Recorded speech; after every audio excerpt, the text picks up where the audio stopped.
Hey guys, what's up and welcome to my channel. My name's Chris and I got with me tonight Dewey from Dewey Did It. He's right that way. Oh my God, I got it right for once. If you're going to be able to point to the left to get to Neil, the maintenance man over there, far all the way over there. We really appreciate y'all joining tonight. We got Long Island Paintball with us.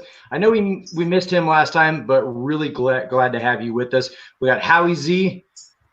We got, of course, like I said, Dewey Did It, old school repair shop. And who else do we got?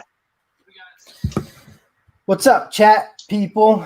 Got Howie Z, Dewey Did It, Brandon, BW Electronic, Zach Gaming, BW's Electronic.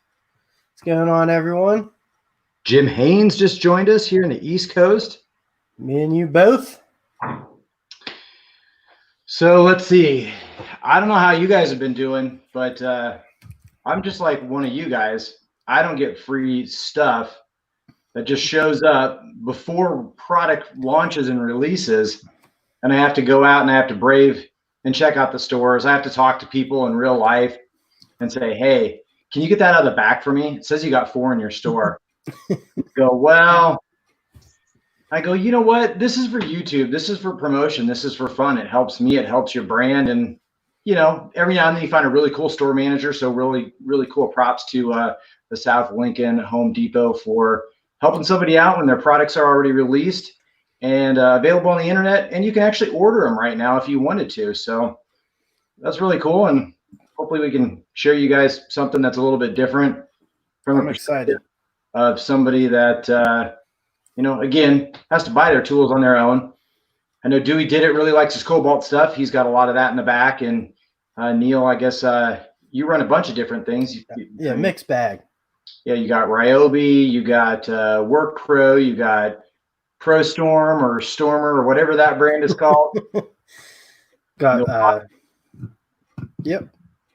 Did I miss anything? There's a bunch in between stuff, but yeah, Ryobi and Milwaukee are my main two. You got your Hart, you got your Craftsman, Harbor Freight. I actually run Hilti at work. Hilti. And then you got what, a chemo in there too? Really liking that one? You know. So we got MC Engineering in here. Craig, we got you. Oh, brother, I got something to show you. So Craig hooked me up right there. We got the MC Engineering Inc. sticker right there. He's got a great Instagram, runs a lot of machining and things like that. And yeah, he does great work. So let me see, I got Long Island Paintball. The cashier at Harbor Freight hooked me up when I checked out. He had coupons to scan when I didn't. Yeah, you know, they started doing some of that. They also, some of the stores, they'll have flashlights up front. If you're like, oh, hey, do you got one of those flashlights? They'll hook you up. It just depends. We got Jimmy Tomos. Hey, now, happy Saturday. Right. Yep. So I don't know if you guys caught me on Instagram, but let's show you here one of the differences. So I don't know. Tell me, does size matter? I mean, some people think it does. It's just in the power. But that's actually the interesting thing. So like here's one of the Gen 5 Ridgids. That's supposed to produce roughly around 2,200 inch-pounds, where that new one's supposed to do 1,800. So I can't remember what the specs are. Dewey, do you remember on the Cobalt XTR? Give me just a second. Isn't that guy like around 1,800? The XTR is what up here? Because this thing's a beast. So on the Impact, it's 2,400 inch-pounds. Ooh, 2,400. So that's more than the Ridgid one. And that's actually probably one of the highest on the market, I think. Yeah, that thing's a beast. It really is. And then the new XTR stuff ain't no joke, man. I know, no, it's legit. And then the Bosch, I think that one is 1,800 if I recall correctly. That's the 18V 1800C. And I mean, if you listen to that, I don't know how clear it comes across. I mean, it sounds really juiced up. Oh, we got Shaka Gillis in the house tonight, brother. How's it going? We do not have any Ryobi for you. What we got is some Ridgid stuff. We're talking about this little guy here. I mean, it really is pretty darn tiny. If you're familiar with the Makita stuff, it's the size of the Makita SubCompact. And if you run some of the Milwaukee M12 stuff, it's pretty much about the same size, but slightly just a little bit smaller. So Neil, can you show them the back of yours? So it's actually a little bit bigger on the 12 volt, but here's the big difference. So he's got a low profile going all the way down, where this still uses their same 18 volt battery. The biggest difference is that if you're in a battery line, well, then you're good to go. The M12 is different than the M18. So, you know, that's going to be really up to you what battery line you're going to choose and if you need to go that route. This is probably one of the few options other than that Makita SubCompact that gets you the ability to stay with the same battery and use it for multi-other tools. The nice thing I will just say about the Milwaukee is their chargers. Some of them are just the 12, but if you buy 18, it's going to come with the 18 and the 12. Yep. So the so we got Scott. He's saying the SubCompact looks like it would work nice for chainsaw 2-cycle repair. Yeah, it would. But again, it's whatever product line you're in that you really should buy into. So like Chris Jones, he's into Milwaukee. So he's going to, of course, be going towards that route because he's got some bigger batteries in there. And some of those batteries can run at 100, 200, and even more when you get into the bigger amp hour batteries. What's the torque rating on it? Looks like 18 volt version of the M12 stubby. Yeah, for the most part, I did hold this up to the M18 stubby, and it's still smaller than that one. And the torque rating on this one for the impact is going to be 1,800 inch-pounds. So it's still no slouch, and it can still really just tear off your bolts if you really wanted it to. So we'll maybe demonstrate one or two of those here where we just I got some very old this is some white oak. It's really solid, really dense, and basically you can just like tear screws, just shear them off in there. We got DIY Misfit Mechanic. We got the Paper Fund. I need the rest for myself. Yeah, brother, really appreciate it. Ridgid is made by the same company as Milwaukee. So TTI is the parent company. Well, Emerson owns it, but they outright but it's all TTI. Yeah, right, exactly. Except for the Ridgid line is kind of like slightly different. It's definitely a different manufacturer. There is a European company. I can't remember what the letters are. It's like GAN or something like that. Yeah, something. But it's a 3-letter word. Can't remember what it is. But they actually have more tools than the Ridgid line. So like one thing I was really hoping that Ridgid was going to release, and that's why I bought into another line. Like, so Duey did it. He's all in on Cobalt. So I started branching off to Cobalt because I got a really good deal on their string trimmer, because Ridgid still does not have a string trimmer.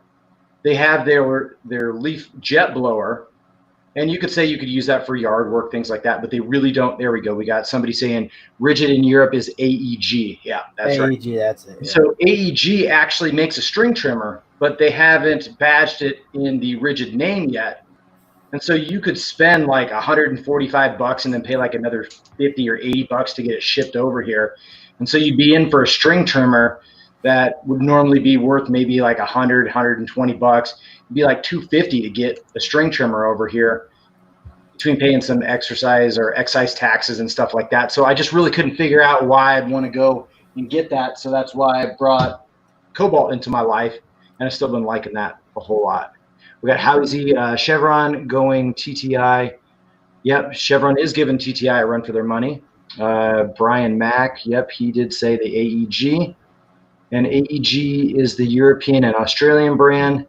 Yes. And no doubt there is a Ridgid string trimmer, so I can use my Ridgid batteries. Yeah, I even looked into the option of getting one of the adapters where you could turn your Ridgid batteries into something else. So maybe I wanted to go Ryobi. But that was like another $50 or $60, and I really was like, I don't want to spend that. I get the lifetime warranty on the batteries, but that's another interesting thing. So, you're going to have other people out there that get this set for free. So they're not going to register the tool because they didn't pay for it. Right.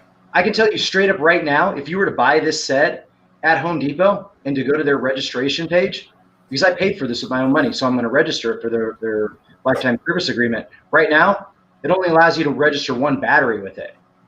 Does it come with two? Kit comes with two. So first thing I have to do Monday morning, to call them up and be like, guys, get your stuff fixed. So, I will say I have had Ridgid Tools, and it's not hard to register them. No, it's not. It's a fairly simple process. It's really, really simple. Okay. So I actually have Ridgid stuff back from 2007, 2008. So this is Gen 2. So look at that. That's a Gen 2 compared to a Gen 5. You can already see a size difference. Yeah. And then you got your current gen today, SubCompact. So big difference. It's huge. I mean, we're talking 10 years, different battery technology, different motor technology. This is a brushed one. That's brushless. I mean, it's amazing. I don't even remember the specs on this, but it's not. It smells like China right there. Just burning away. But that was a workhorse. Have my Gen 4. What was that? I wish I had my Gen 4. I'd send it to you, but I got rid of it. Does the Ridgid SubCompact have low power settings? So it has 0 power settings on there. So that's actually a really good question. So it's just basically the harder you squeeze, the more you're going to get. That's it. Well, I could say with the Ridgid lineup, it seems like maybe they listened a little bit to people because people want more compact sometimes. So the drill does have a high and a low, or a 1 and a 2. But it does have a plastic chuck on it. That to me doesn't really. I haven't seen a big enough difference, Oh, it's like a longevity thing. You're gonna scratch it up regardless of what it is. But metal chucks rust too, Yeah, fair enough. That's a good assessment right there. So, but the one thing I like, the battery. So for what I would use that for, it really wouldn't get in my way. But some people that having that big battery hanging off the little body might hinder some projects. So Brian Mack said, what is the size compared to the DeWalt compact? So I would be thinking you're like the XR. Is it the XR line? No, or is he talking about 12 volt? Because I have those 12 volt. Because I don't know the 12 volt size difference, but I know the specs are going to be different for the foot pounds and the blows per minute. Well, I can say the 12 volt DeWalt brushless extreme or whatever has 0 balls. I can say, testing this thing out, it's pretty impressive. I really, really am impressed. We'll drill down something here for you. I don't know. Why don't you guys take a pick here? We got a plethora of things. We can do 3-inch, do a 3.5. We can do 3.5 deck screw. I say Duey did it. You call it. Let's start out with the deck screws. All right. So we got a 3-inch deck screw. We'll get a couple of those. Now this is going to go into white oak. So this stuff is very, very hard. Extremely hard. Now the one thing I do like about the Ridgid, I think Milwaukee's got some of it too. Yeah. push to lock, and then the eject. Where that's the one difference that I can tell you right away. The Cobalt does not have that. Although it's not like you're going to be changing bits every 10 seconds. If you are, buy another drill or you're doing the wrong thing. So we'll do a baseline. We'll go ahead and use the Cobalt first. So anybody got a stopwatch? Anybody want to time me? I have a clock in front of me.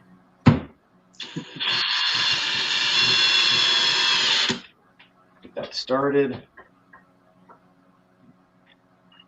All right. Here, hold on. I can do it too. There we go. Stopwatch.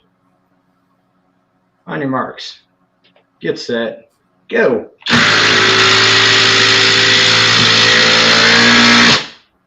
All right, so we got 4.57 seconds. Pretty darn close there. Pretty quick. We can give you some suspense here. We're going to give you the Ridgid Gen 5 first. All right. Ridgid Gen 5 into white oak. Your marks, get set. We're on 3, fastest speed, go.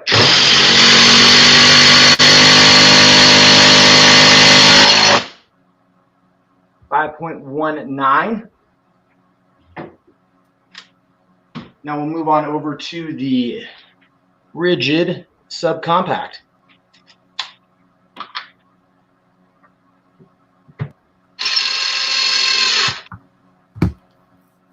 Alrighty, here we go. Your marks, get set, go. Oh. Let's get another screw in there. That's what happens in real life.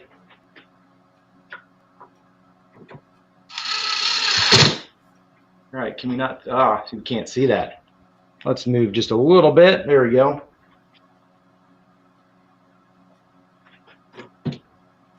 Marks, set, go. Shoot. You want me to do the stopwatch? We screwed that bit. That's because it's just too powerful, right, guys? That's right. You want me to do the stopwatch? Maybe on the next one. Since I started it, I might as well just finish it. Okay. All right, one more time here. Hopefully this is the last time. All right. On your marks, get set, go.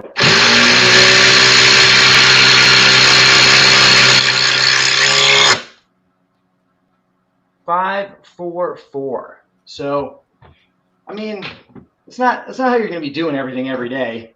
If you actually look here, the flushest one, that's actually the SubCompact. The other ones, they're sticking up just a little bit. So, got enough power. We're coming down to, whatever, half a second. I think that's pretty darn impressive. For that size, that's awesome. Yeah, for it to be able to run for that size, it's going to come down to like that pricing thing. Is $200 something that you want to spend? I don't know. I'll tell you, from just looking at it and seeing the power and all, that SubCompact's going to be perfect for framing. A lot of jobs where you're in that narrow space, but you still get the same performance of a larger tool. That's a good point. So here is the older 2 amp hour battery. And they came out with a new design. So they went to a new battery style indicator. That's the old one. That's the new one. That looks a little easier to hit. It's a little more plasticky. It's feels like they copied Milwaukee. I will say Ridgid, though, has a very, very good locking system on the batteries. Oh, yeah, that it does. It definitely does. They go in there tight, and they stay in there tight. I'm going to see if there's a difference on weight in the new battery. I haven't opened up the new battery to see if they're using different cells in it, but the new model is 14.9 ounces versus the old one, 16.4. So 16.4, 14.9. So you're just a little under 2 ounces that they actually did reduce in weight on the new battery. Different plastic, you think, or? I don't know. So I'm wondering if they did put different cell, if there's like high output cells in it. I don't know. Is the bottom have any rubber on it, or is it all? Ooh, it does not have any rubber. No rubber. Ah. All plastic. So yeah, that thing's gonna slide. So that's a big difference. Rubber, no rubber on the new battery. Good catch, Neil. Mm-hmm. All right, so just the bare weight of the tool. All right, so there is the SubCompact impact. It's going to be coming in right at 27.7 ounces. It's pretty light. Old School Repair Shop's got to take off. Have a good night. Thank you for stopping in. Appreciate you joining Old School Repair Shop. We also have, I think we had somebody else show up in here. I can't remember who it was. Oh, yeah, we got Zaphael joining us tonight. And Fearless Ferris Fire. That's a mouthful. That is. Fearless Ferris Fire. So the Gen 5 was 38.25 ounces. The 38 versus 27. So we're taking off 10 ounces. Almost 3/4 of a pound. Versus, let's do the Cobalt one. I actually haven't weighed this one, Duey. Hello, Ryan Peterson. Thanks for joining us. We got 40 ounces on the Cobalt. So the Cobalt is actually weighing the most out of everything so far. We'll go to the Gen 2. Gen 2 It's a brick. 47.35. It's one like it looks weird with a lithium ion battery on it. Like you kind of want to see the You can not only use this one as an impact driver, you can use it as a hammer.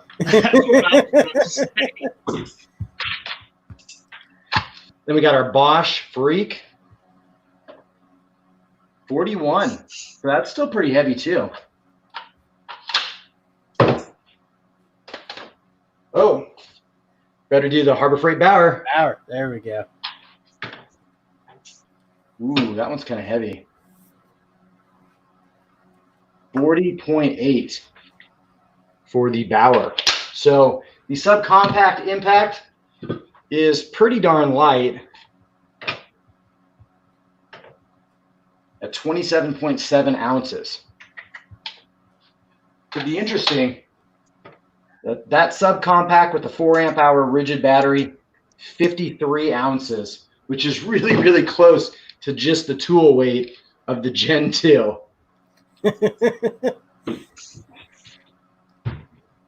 Harbor Freight Bauer with a 1.5 amp hour battery is the same weight as the SubCompact with the 4 amp hour battery. So that's a big difference.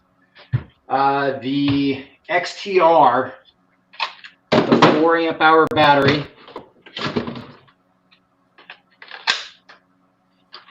going to put you in at 67 ounces. 67 ounces compared to 53 ounces. And what's nice is you could throw a 4 amp hour battery on it. It still weighs in pretty decent. Yeah. So and it seems like it works well. So now you have a lighter tool, extended power, Yeah. And you get all of that with the same 18 volt battery system that you could use for the last 10 years. Yeah, I mean, you could probably run that thing, you know, depending on what you're doing, you could run it for weeks, the whole day, whatever. Yeah, you sure could. We got Scott. In small engine repair, we need a tool with lightweight and low power settings because of running screws into plastic all day. Yeah, that's definitely true. The 80s called and they want their Gen 2 back. Yeah, they do. We got Ryan Peterson. Hey, Chris and friends, how's it going? And Brandon is back. So that takes us through the Ridgid impact. Let's take a look at the Ridgid drill. Now, this one I really didn't get a whole chance to play with. It's got 400 inch-pounds when it comes to torque and a max of 1750 for the RPMs. Now, I haven't checked this one out if it'll go through a 2x4 with like a 3/4 fade. I did try that on the impact, and it did make that just fine. So this will be interesting to see this one. We'll use a 2 amp hour battery on it as well.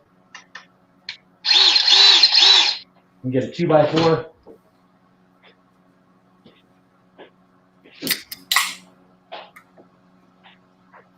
I gotta say, I'm pretty happy with Ridgid doing this because for the longest time they kept putting out bigger, bulkier tools that changes heads, and you know. And I'll tell you, this makes an absolute mess everywhere, and it's the worst to clean up, right, Dewey? Yep. So I'm actually going to go a little slower on this one so I just don't tear stuff all over.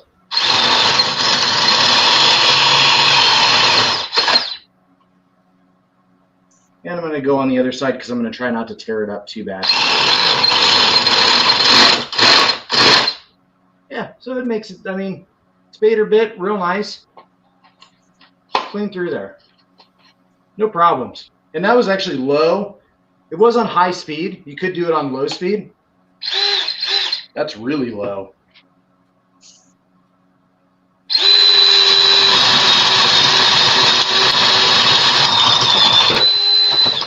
Nice. Yeah, so that's actually even a cleaner hole. Really, really nice. Now, the one thing, and I can't believe this, Dewey knows about this. Here's the biggest selling point, and this is the reason why I would keep the XTR. Sorry, that's not the drill. That's the impact. Right here. So here's the Ridgid, the new SubCompact. If you are using a hole saw on your door, going through a metal door or something, and you catch it, tear your wrist right up if you're not careful. XTR. Right there. So kept secret for XTR right there. So that's not anything new. That feature that's been around. God, who came out with that first? Was it either Milwaukee or Makita maybe? I think it might have been. Well, I have a Makita corded SDS hammer drill that has that.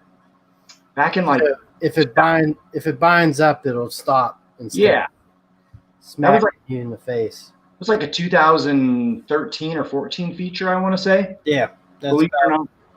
And dude, do you remember what that's called actually? The anti-kickback. Anti-kickback, that's it. So that is a secret. It's not anywhere that I could read in the manual on the Cobalt. Nowhere on their website. And I don't even think VCG talked about it. And he did an excellent review on that tool. And I've griped. I've seen an email to Cobalt and like, hey, y'all need to put that out there. That's a high tier feature that's not even mentioned whatsoever. Drill through some old bed rails. That's a real challenge. So I don't know if you saw my Instagram, but I actually drilled through. I'll show you here. And I did it with the XTR drill. That's 1/2 inch thick steel. I drilled all of those 4 holes in there, plus the hole for the nut for my rundown And that was all done with the XTR and a Harbor Freight step bit. Ooh, okay. I was going to ask you what bit. Yeah. That guy right there. Nice. So that's actually, I think I can afford to drill another hole in here. We'll see what we can do as far as, I don't know if I can get this stationary enough here. We'll see. Now, I like to torture these. You do it dry. It's really more about heat rather than the lubrication in my mind when it comes to working with these. So we'll see if this is able to touch this, scar this. We'll find out here in a second.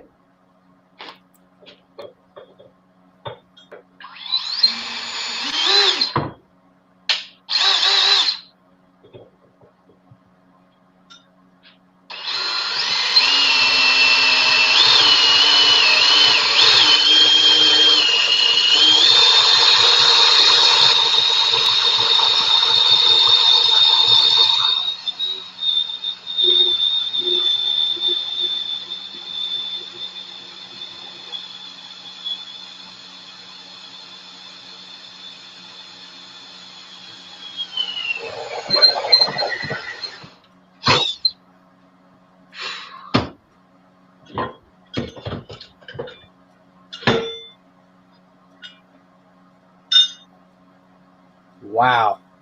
Through.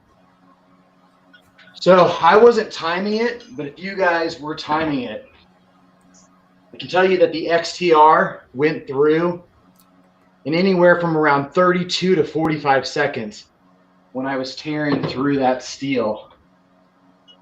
And well, I didn't go quite as deep.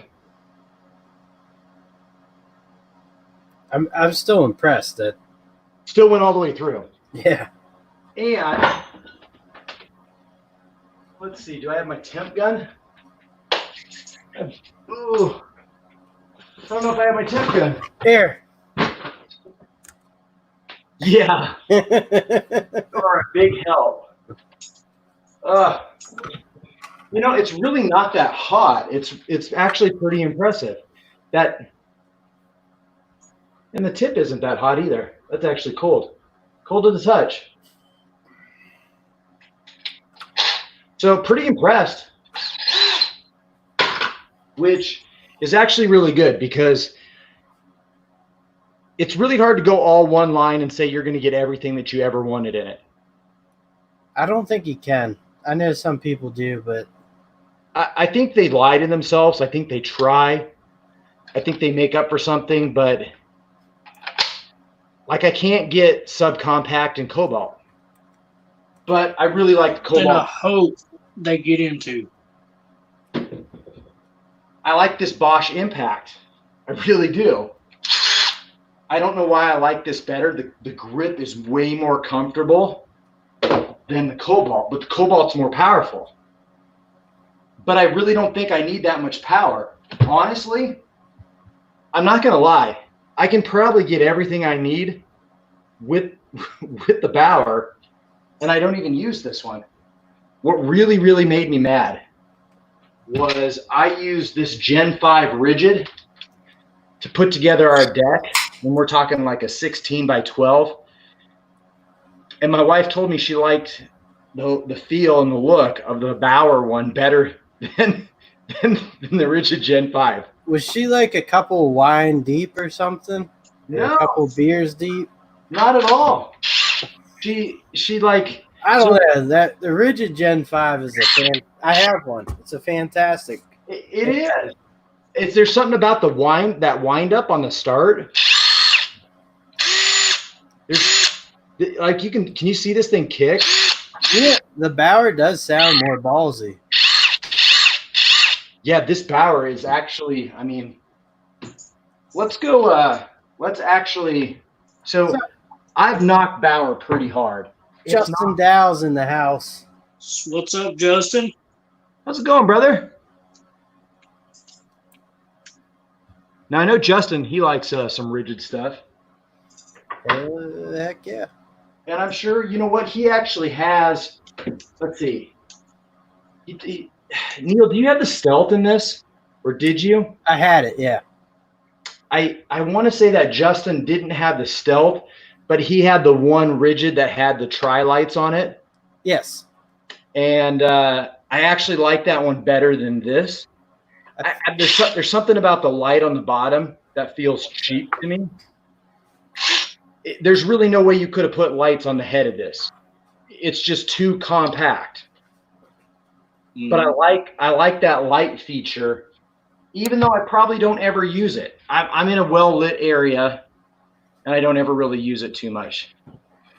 At Client Graphics, that's a good point. Just how much torque is enough? Yeah. So that's the thing. You saw that we tore through half-inch thick steel, no lubricant, no coolant, with the subcompact drill. Yeah, it took me a little bit. Yeah, I pushed down really, really hard on it. But that's no different than when I ran through it with the Cobalt. So, yeah, Neil, you got that one there. That's the... it's the Gen 5. Yeah, I'm pretty sure that's the one that Justin has. Awesome. And he likes it. I'll show you mine since you showed me yours. Can I come on? Sure. Hey, Neil or Duey, you want to, let's see. You see my screen?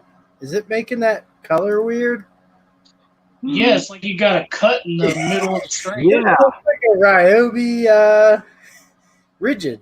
But this is the brushed Ryobi P237, and it's a 3-speed. It's one of the best impacts I've for budget brand impact. It will definitely work for a lot of people. High Desert HI. That Ridgid screwed something up. You just got that limited edition orange Ryobi. I got that. And hey, BSS, I think you got a link too. If you want to jump on, you can show us some of your DeWalt, and then we can get a little good comparison here. So, like we said before, well, that Milwaukee M12 is really nice. You can pretty much get the same subcompact size in the Ridgid, but the biggest difference is, you know, Neil, when he shows that, it's slim all the way down, where when you even compare that to your M12, Neil. Oh, yeah. I'm sorry. So he's going to have that slim design all the way down, but if it does come out in the handle though. Right, but if you wanted to use an M18, you couldn't use the M18 battery on the M12. No. But you know, show the size difference between those two. So this is the Surge. This is probably my go-to M18. Right. And then the M12 is actually a little longer. So the Ridgid one is really close to your Surge. It's actually, they're very negligible. There's probably like a 1/4 of an inch difference, if even that, overall. All right, so we're going to have Mr. Dow joining us. He remembers that this channel is family friendly, and it's a blessing, an honor, and it's always awesome to see Justin biting his tongue and having a good time on this channel. To help me, my daughter is coloring in the background. That's awesome. Not to worry for the non-PC. I will say one of the best things about Ridgid is the button to just turn on the lights. That is... Now, that's going to be something, Neil, in that generation, because from what I recall, like on this one, okay, so it does work on this one. This one, it kicks on at the same time I press the button. Okay, because even this one here, the drill has the button on the bottom, and See, I like the tri-lights that Justin has better on that drill. What I like about the Ridgid, what's a ring light? This is the Gen 5X. Is there's a button at the bottom, and when I'm working on cars, but not even cars, but even in cabinetry in the house, I don't have a flashlight. I'm never handy with a flashlight, so I push the bottom button, and I got the flashlight right away. That's what I enjoy about the Ridgid product light, right? With the other ones, you got to partially engage or lightly tap the trigger button for the lights to come on. Ridgid gives you a separate button, so if you need a flashlight, you just push and hold the flashlight. Oh, okay, there it is, right there. And then you can just set it on down, do what you gotta do. Which, with other tools, it's not like a huge inconvenience. It's just that's so much more convenient. It is. It is. Yeah. And it's a time saver if you think about it, because, well, let's say if you partially engage, how many of us have made it accidentally do what it needed to do to get the light come on? And here's another thing I noticed, even with DeWalt, the light don't stay on, and it's not nearly as bright as what I have with the Ridgid. So, I mean, there's going to be pros and cons to everything, I think. Yeah, definitely true. But then it comes down to the battery line. So, I mean, I think, well, they're all lithium, right? So they're all pretty Milwaukee batteries. But yeah, you're right. You got your 2 amp hour, 20 volt, 18 volt, in my opinion, but whatever. 4 amp hour, right? 18 volt. So I got 4 amp hours of runtime, 2 amp hours of runtime. The biggest difference, obviously, the weight. But one lasts longer than the other because it's juiced up more. It's made for that. So I think that's the benefiting factor there. Nice. Well, also that DeWalt, if you hold up their 2 amp hour, and this is the Ridgid 2 amp hour. Actually, I do have a Ridgid 2 amp hour. Let me grab that one real quick. I mean, 4 amp. The only reason why I say that is it always, like, the DeWalt just always seems a little thin on their batteries. All right. What do I have it attached to? That's the thing I'm wondering. My 18 volt. I know I have the other one. I don't know where I put it, to be honest. Let's see if I can find out while you guys are joshing around. Something happened to Duey. Yeah, it looks like we lost him for a second, but he is going to be coming back. All right. So somebody asked about a lag bolt. So here is a 4-inch long. This is 5/16, but it's mimicking the 3/8 inch lag because these are the, God, what brand is it? Lock something. Where did I put it? These are the Ledger locks. Okay. So I use these when I put up my deck. I put the aluminum powder coated post in, and I use this to screw those in. So this is going into, again, this is white oak. So this is super hard, super dense. Okay. There's your side-by-side. 2 amp hour lithium Ridgid battery versus DeWalt. DeWalt is a bit thin, in my opinion. It comes in a little thin, doesn't it? It does. All right, let me get a stopwatch going here. Like, even compared to Milwaukee's. They both have the fuel thing. 2 amp hour batteries. Like, DeWalt just always seems to be a little, which I'm sure sure it's 2 amp hour, but I don't know if it's kind of weird or not and why I like it also when it comes to Ridgid, but I push the Ridgid, I let it go, it stays lit. no, I love that feature. I got to hold it down to see where it's at. See, and that's one thing I don't think DeWalt does a good job at, is that might be a very minute point, but I like when it just stays lit because I'll hit it, look something else, I can go back and get good to go. I want to say, because everyone knows I love this Ridgid product, I just want to say one more thing for Chris. You know, DeWalt, they have their cordless lineup, right? So we've seen the cordless brad nailers and crown staplers, but I haven't really seen them produce a decent quality pneumatic nailer. And I've got, the crown, the brad, I've got the roofing nailer and a framing nailer all on pneumatic when it comes to Ridgid. Where's DeWalt with it? Shouldn't they have something like that? Milwaukee does. Makita does. Metabo does. Where's DeWalt? They're waiting. Where are they? Where are they at? I don't know. But Somebody wants to see a 4-inch lag with the SubCompact. Okay. So we'll get that started here. This is going in, again, that white oak. So this is super hard. We'll get that started here.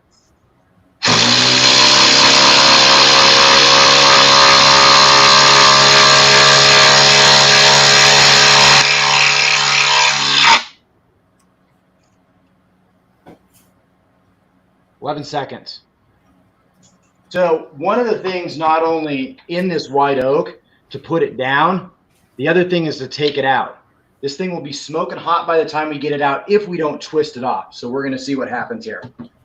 Because I've had it where when I tested this before, I had the Bauer actually drive one of these in, but it couldn't get it out. And it's not going to be able to get it out. Gun it, come on. So we're going to try the Cobalt XTR on it.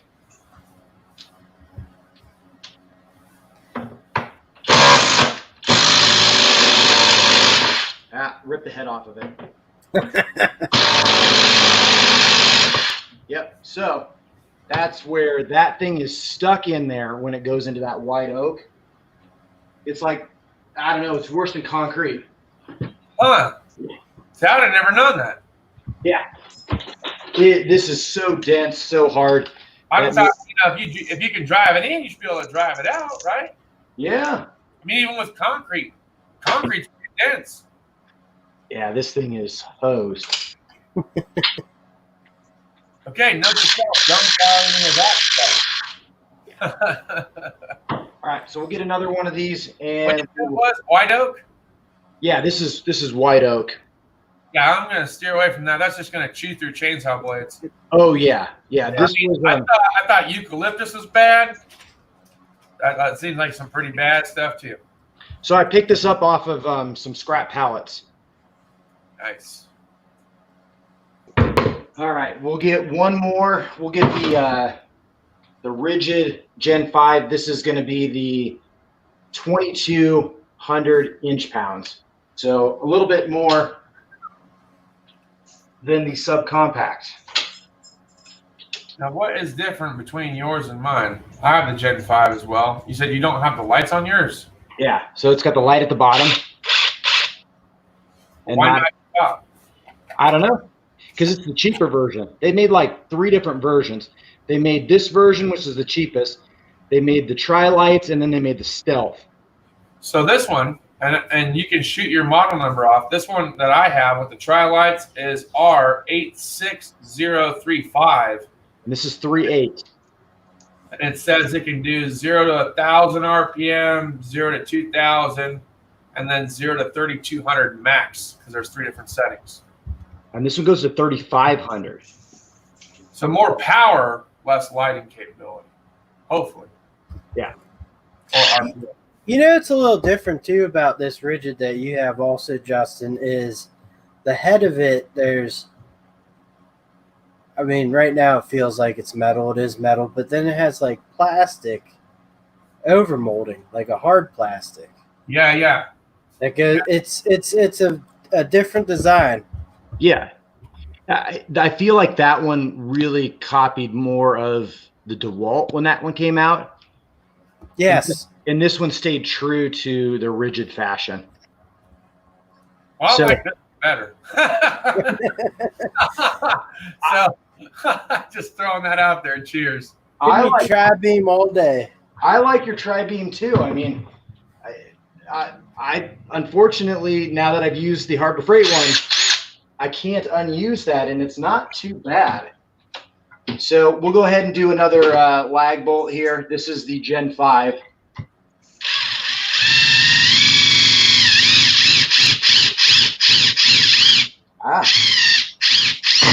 Okay. We got it to grab. So we were at 11.2 for the SubCompact, but it did take me a little bit to hit the button. So we'll go ahead and try this one.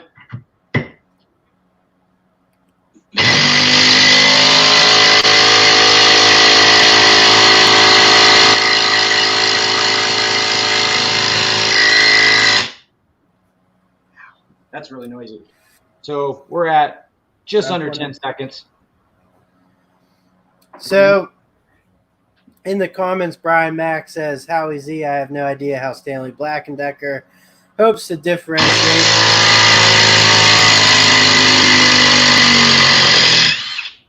all their product line. Stanley Black & Decker, they just buy free agents and sell them as they can make money, and then that's it. Think so smoking hot? It's sizzling. All right, looks like we got BSS Small Engines joining us tonight. What's up, Brandon? What's up, man? What's up, guys? What's back? You can write a screen. What's going on, Brandon? So, I don't know. All in all, I'm pretty impressed with the SubCompact line. No complaints so far. If you like small, still like power, that's definitely going to be something for you. But if you want to spend $200, that's what you're going to look on that. Now, the one thing, if you continue to look into the line, what really got me excited about it was the 3/8-inch stubby impact that they're going to have, which is similar to the Milwaukee. And I believe it puts out like 220 to 225 foot-pounds of torque. So that's what I'm excited about, because the Ridgid one that they have right now for 3/8-inch drive impact only puts out 100 foot-pounds of torque. So it's a lot less than what the Cobalt one does. I was looking at the Cobalt one. They haven't released the new one yet. Right, Duey? Which one? I was looking at something. The new XTR 3/8-inch. Is that out yet? I don't think so. It's not officially launched yet. Yeah. So it's going to be a toss-up. I ordered the Ridgid one because it's available. The XTR one isn't available. So I think it's sometimes first to market, first to get it there, gets my money. Yeah. Let me ask you a question. And when it comes to the tools that you got over there, maybe you can showcase it, what your likes and dislikes are, and then how much movement there actually is in the battery slot. So like DeWalt, I feel like there's a little bit of movement, but just like the Makita, they have the push button release right here in the front that you push down and you can slide off.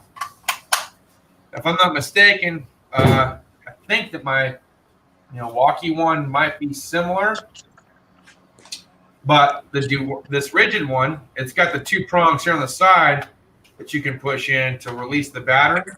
And as far as movement, and this, I've been owning these for a while, I've got about as much movement used over half a decade as I do something that I just picked up within the last month. So my curiosity, what's the preference when it comes to battery release and how much movement you have in the batteries from the tools that you own now? So I'll let Dewey go pick up one of his Cobalt so he can test that out. The Harbor Freight Bauer one I haven't used much, so there's not a lot of wear to it. But to me, it's fairly difficult to press that down and pull out. It seems like a lot of work compared to the Cobalt one or the Ridgid one. So I'll let Dewey show you the Cobalt one. Cobalt, they've got theirs on the double sides. You can squeeze one. You got to actually squeeze both.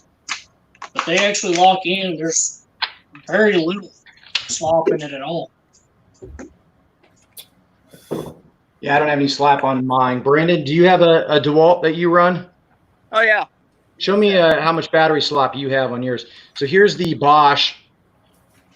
A little play, not a lot. Pretty easy to take on and off.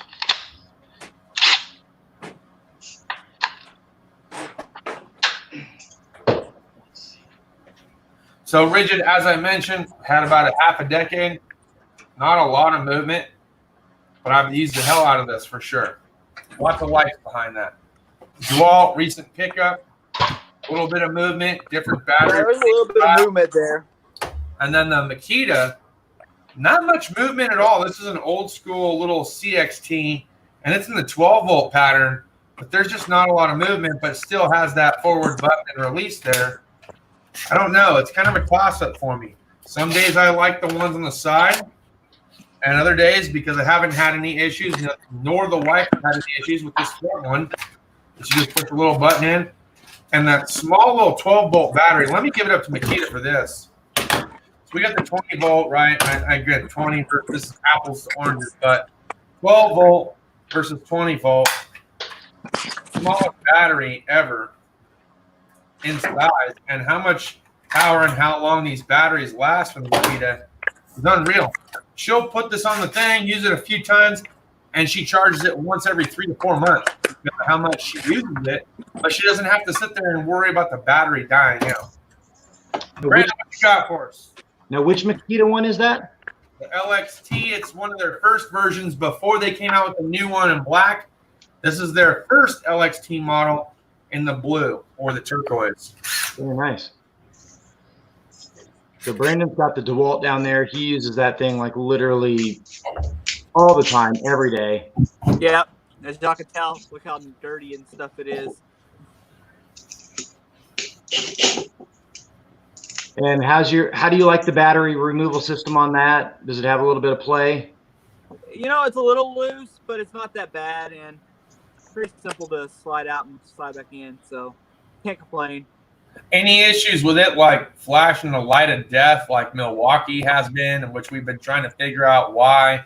And of course, since this whole crisis happened, it made it really difficult, and they've shut down the facility, so I haven't gotten my M18 back. But have you had so much problems with it to where the point where the gun won't work at all? Well, the only time I've ever come close to a situation like that was when I was working in the summertime, drilling through metal with the drill, and just the constant power overheated the battery in that 100-degree weather. Crazy. Yeah, I think I had that happen when I was doing back-to-back in the middle of July on my deck. I had to buy a second Ridgid tool because the batteries in the tool would get too hot, and so I was basically swapping tools out. Now, I had this patio project that I started, never finished, and it's definitely a DIY artistic project at best. But I will tell you that the batteries that I had, I could have a 4 amp hour and 2 amp hour for what it was that I did, and I was pretty solid on that. And it was probably about 98 degrees, 102 degrees outside. I will tell you when I had the DeWalt, but it was the iCAD version, not the lithium version.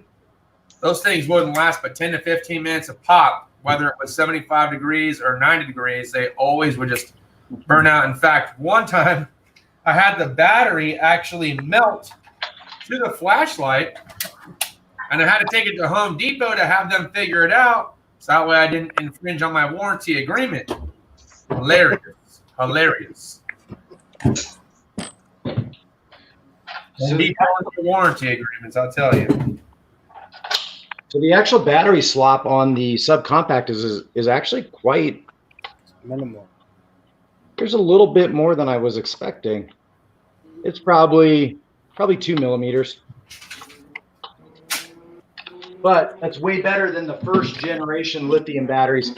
Man, these things were a pain. They'd go on and sometimes they'd get stuck. And it's working fine on that one. But if you put it on one of the old tools, there were times when it would stick. Like you and Duey did have got my my thinkers going on as far as the Cobalt, man. How are the Cobalts? Ignore Ridgid for a minute. Tell me more, because I get asked all the time. Look, they got 3/8 drive, stubby impact, 1/2-inch impact. What do you think about? I'm like, I haven't bought them yet. You guys seem to have the whole arsenal. Come on, tell us more about this Cobalt. Oh, Dewey's got it all. Duey loves it. Dewey's bleeding cobalt blue over there. I love it. Yeah. I love the blue. So this thing's a beast. I haven't used a more powerful tool yet to date for the impact. Same thing with the gun. Same thing with the drill driver. This thing is a beast. Absolutely love the anti-kickback. So, Justin, this is one thing. If you were using your hole saw, drilling out for a door, going through, and it catches on the end, drill cuts out so you don't break your wrist or snap your wrist or do anything that you shouldn't. So, I don't mind a little bit of wrist breaking action. Just reminds me of how old I'm getting. Right? Yeah. I tease. So I like that. That's an unmarketed feature. Dewey told me about that. and maybe keep the drill just because of that. Maybe keep the entire set.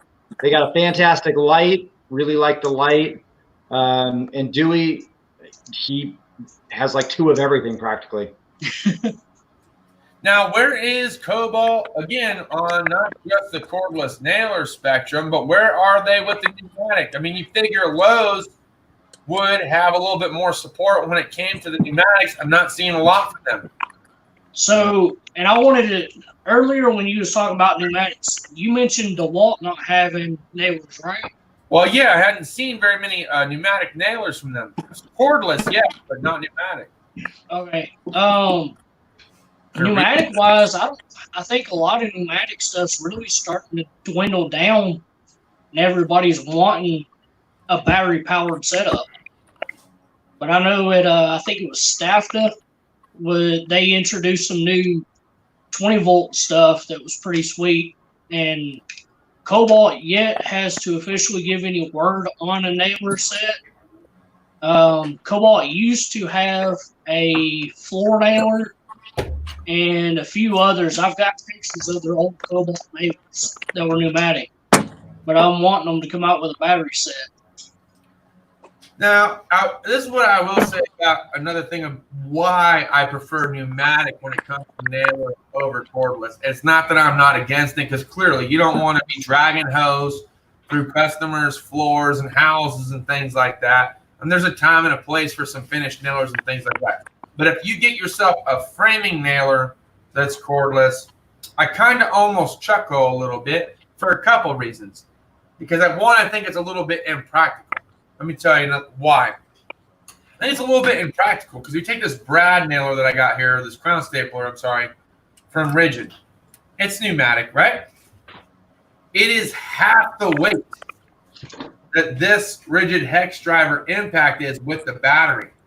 Now, I'm not saying that this is side-by-side comparison. I don't have a cordless crown stapler to show you in comparison. But the lightness of this, especially if I'm in a house and I'm doing trim work, I want the lightweight, especially if I have a trim stick that's 6 feet long. I want to be able to have enough arm strength to hold it up for a long period of time, get my angle. Pa-cha! Pa-cha! Pa-cha! I don't want something that weighs 5, 6, 7 pounds above my head, trying to line it up while I'm trying to maintain a stick. You're going to get tired. You're going to get tired. I think something that weighs less than 2 pounds and coming through and shooting air is going to be your best friend when it comes to trimmer. Now, I'm not a professional carpenter or finished carpenter, so you guys let me know. But I'm just telling you from my experience when it comes to weight, and believe me, being in the military, from being a machine gunner to light infantry where I actually get an M4, after 7 to 8 years of carrying around a damn machine gun, someone give me an M4, it was 90 days, man. I was like, oh, yeah, baby, all day. I'll carry this thing all damn day. But having a 2.4 and you're sitting there just tranching through everything with this big old heavy mamma jamma, yeah, man, it gets heavy after a while. And carpentry has got to be the same way, am I right? What do you want? Heavy or do you want light? They're both proficient. They both get the job done. That's true, but like for me, when I do trim work, it's just baseboard. So for me to have the Ryobi cordless instead of dragging up compressor lines, yeah, that gun's lighter. But that I just pop a battery in, cut my pieces, boom, boom, boom. I'm not above my head or anything. So yeah, that's a pain. That scenario that works. Okay. Well, and then obviously, for those that don't have an air compressor or have been through several air compressors, when they see a cordless option, that might be a good guinea pig go-to, right? Because you're like, well, hang on. I've gone through 2 or 3 pancake compressors, yada, yada, yada. Maybe I just go cordless, and the worst I got to do is flip-flop batteries and worry about a double feed. That could be something too, I guess. The other one I kind of wanted to try out was that the Pass-A-Load or whatever that has like the gas battery thing. They're expensive, but apparently they're, You talk about pass load? Yeah. I never used one, but everyone raves about them. I mean, I've never heard someone say they're crap. Hey, Chris, what's that brand that Harbor Freight does? Is it Pierce? Pierce does all the pneumatic nailers. How come we haven't seen anything from Bauer or Hercules, you think, in the cordless lineup when it comes to nailers from Harbor Freight? Because they just don't see that as much of a market, I would say, because I look at it and I say it's already taken over. I don't see them breaking into the Bosches and a couple of the other large brands out there. I don't see them taking over. I know they had some pneumatic ones. Pierce. Is it Pierce? I can't remember what it is off the top of my head, but I just don't see it like taking off. I mean, it's a big thing, but like I think everybody looks at it, and I know a couple of the Harbor Freight ones I've tried out, they've jammed up on me. They had one that was supposed to be able to run like, I can't remember, like 16 gauge, 18 gauge, 20 gauge or something like that, or maybe even 15 or 14, one of those odd sizes. And, you know, it got a couple good reviews and then a lot of bad reviews that it jammed up. So I couldn't afford to buy a tool that was going to jam up, try to bite the bullet and just buy the expensive one. So who I'm seeing right now as the main competitors in the pneumatic department, if there was one, if people were still looking at pneumatic tools, is Makita, Milwaukee, Ridgid, Metabo or HPT, whatever you want to call them. You got Cinco, you got Porter Cable, and then we got Pierce. Am I right about that? I always like Bostitch and Porter Cable. Bostitch are good. Yeah, but they're from Walmart, right? Walmart Special. Bostitch? Yeah. Stanley Black & Decker. I mean, they're everywhere, but they've been in the air gun game for a long time, and they're a little. I mean, they'd be a little more budget, but that's where I would buy. Well, what do you think about Cinco? Cinco is pretty damn good. At least when I was framing, it was. Yeah, no, they're decent. I think Bostitch is a little cheaper than that. Same with Porter Cable. Is Porter Cable crap? I mean, I got some. Yeah, I have a Porter Cable. I've heard more people being successful with Metabo than they have been with Porter Cable. I just don't know if I trust Porter Cable. I would probably, if you could afford it, I'd give Metabo over Porter Cable. But I have a 16 gauge Porter Cable brad nailer, 10 years old, and still works great. In fact, the first 6 years I used it, I didn't know to put oil in it, so I was just running it dry. Right. And but you know, no issues, still works. And so let's give a shout out to some new people that joined us. We got Dale Lucade joining us. We also have Slosson's Lawn Care. We got Weston S, Howie Z, Tim Bryant. Who has the best battery for the money? I can guarantee you that Dewey's going to tell you that it is Cobalt. So you can get a 4 amp hour for $50. Justin might tell you you can buy a Ridgid deal where you can get like 2 4 amp hour batteries for like $99, and then you get a free tool. DeWalt. I will tell you, Milwaukee's pretty close though, because they're like, buy this tool, get 2 batteries free, and I'm like, oh, you tons of guns. And then let's see who else we got here. There was one other. We got Mike Hodge saying, "Yo yo yo, the maintenance man rocks. He's the coolest ever." And then I added all that stuff. That's just me. I was gonna say. But, yeah, you have to add all that stuff because Mike Hodge says I'm his favorite YouTuber. I forgot that. So, Justin, you mentioned Porter Cable. You're always like, eh. That's kind of the way I was too. I was always like, eh. And I was that same way with Bauer from Harbor Freight. And then I tried the Harbor Freight one, and I'm like, it's about as good as Porter Cable. I mean, somebody's going to disagree with me, but I would lump those two in a similar class. I kid you not. I was watching, and this was a deal breaker. I was watching one dude's did a review about the Ryobi drive back for the house. Mm-hmm. But I'm thinking of the Bauer one, and you did the video on it. I watched it, and I was like, okay, you answered my question between Neil and this other dude that just did a video on it. We're going Ryobi, baby. I just went right over there. Yeah. Ryobi gives you a free battery, a free charging station, and it was twice as powerful as the one that you expressed from Bauer. And it's not like I had anything against Bauer or Harbor Freight at the time. It was that one clearly was the better deal. I didn't have to own an independent charging station for it. I could literally buy it for the wife, hang it on the wall, and use it. And in fact, she thought it was such a dang good product. She bought one for our son for Christmas. So he has one now. Yeah, So the best thing about Ryobi is you go in there, you buy a Ryobi tool. They're like, you want a couple free batteries? Here's 4 free batteries. Take them, please. I beg. Well, the charging station. The charging station alone was cool. So you didn't have to go and buy a separate Ryobi battery charger. Yeah, the 6 lithium-ion. You put it on their dry vac. They gave you a wall mount that you just slide your deal over and hang it and leave it. That's it. And if you ever decide, hey, you know what? I want a cordless drill, but I don't have money for a charging station. I don't know if I want to buy anything else, Ryobi. You let that vacuum thing charge all the way up, pop the battery off, pop it onto that cordless drill that you bought bare tool only. Go to town, man. Go to town. That's a big reason why I know Milwaukee has the same thing, but I use a lot of Ryobi at work also because they have the 6-gang charger. I can pop the batteries on at the end of the day, charges all. I know it's not simultaneously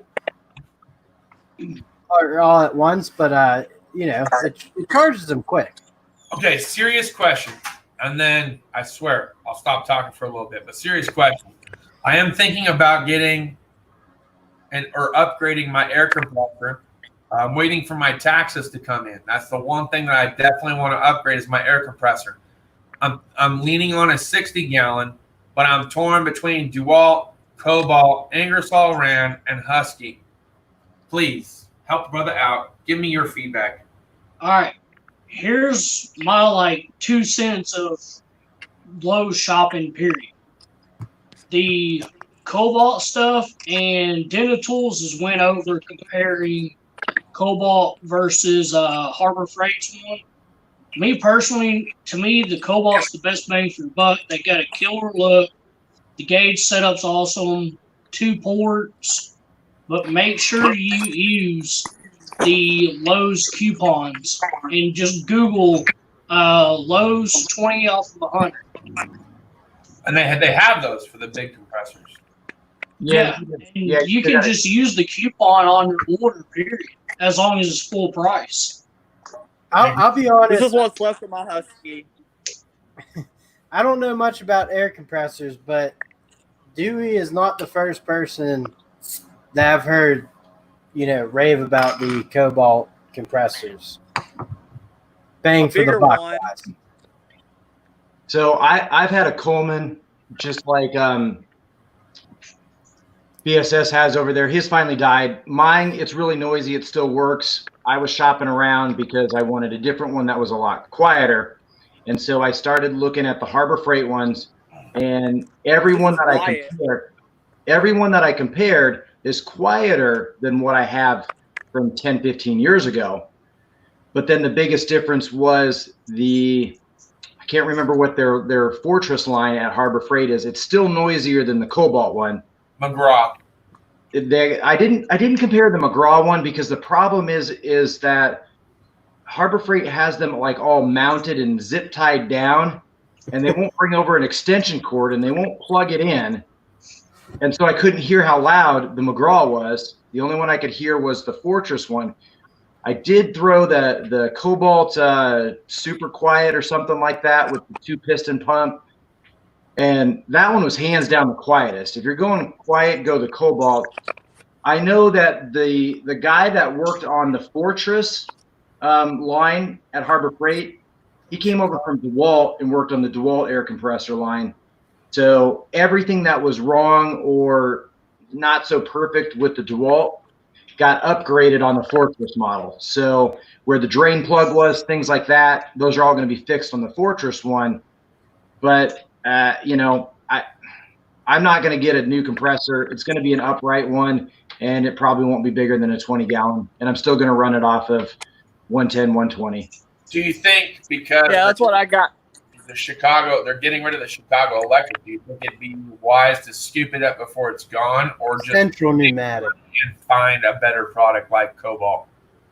I mean, I don't know. If you can get it for a price that's right and it's going to have the capacity and the specs that you want, I mean, I think a air compressor is one of those things that it either works, maybe your gauges go bad after a couple of years, something like that, or the thing is going to be with you for the next 10 years.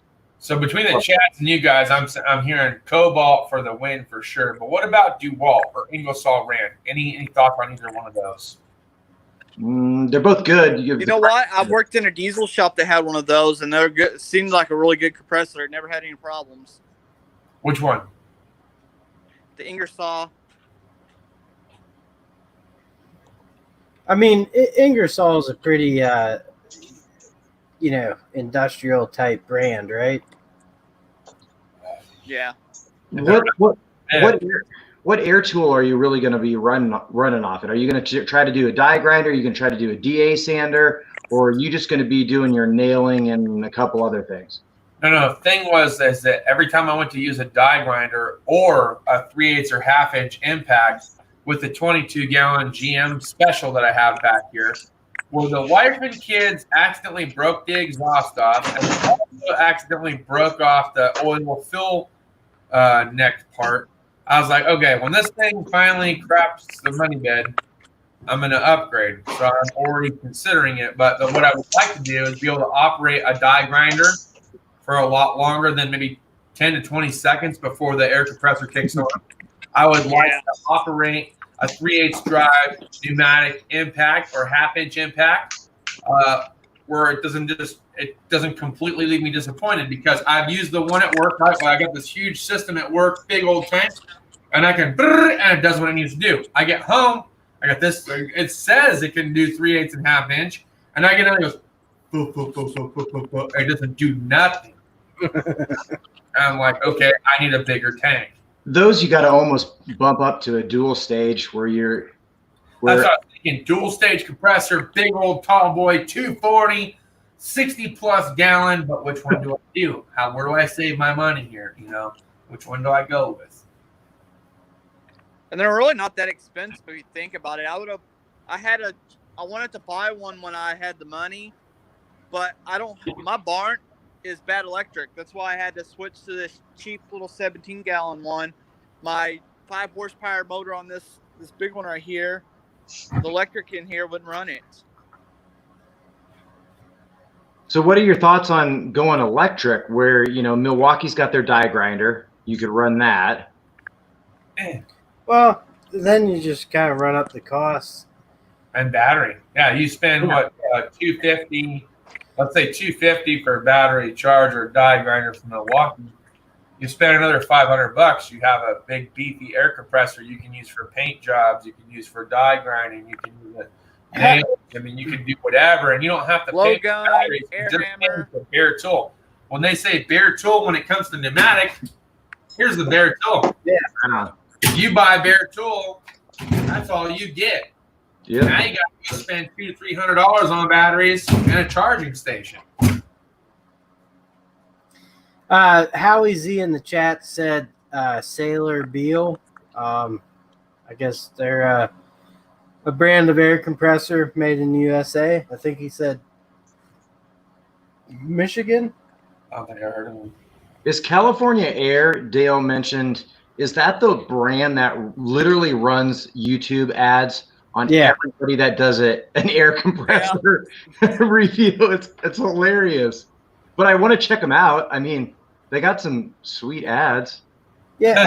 That's not really as quiet as they say they are.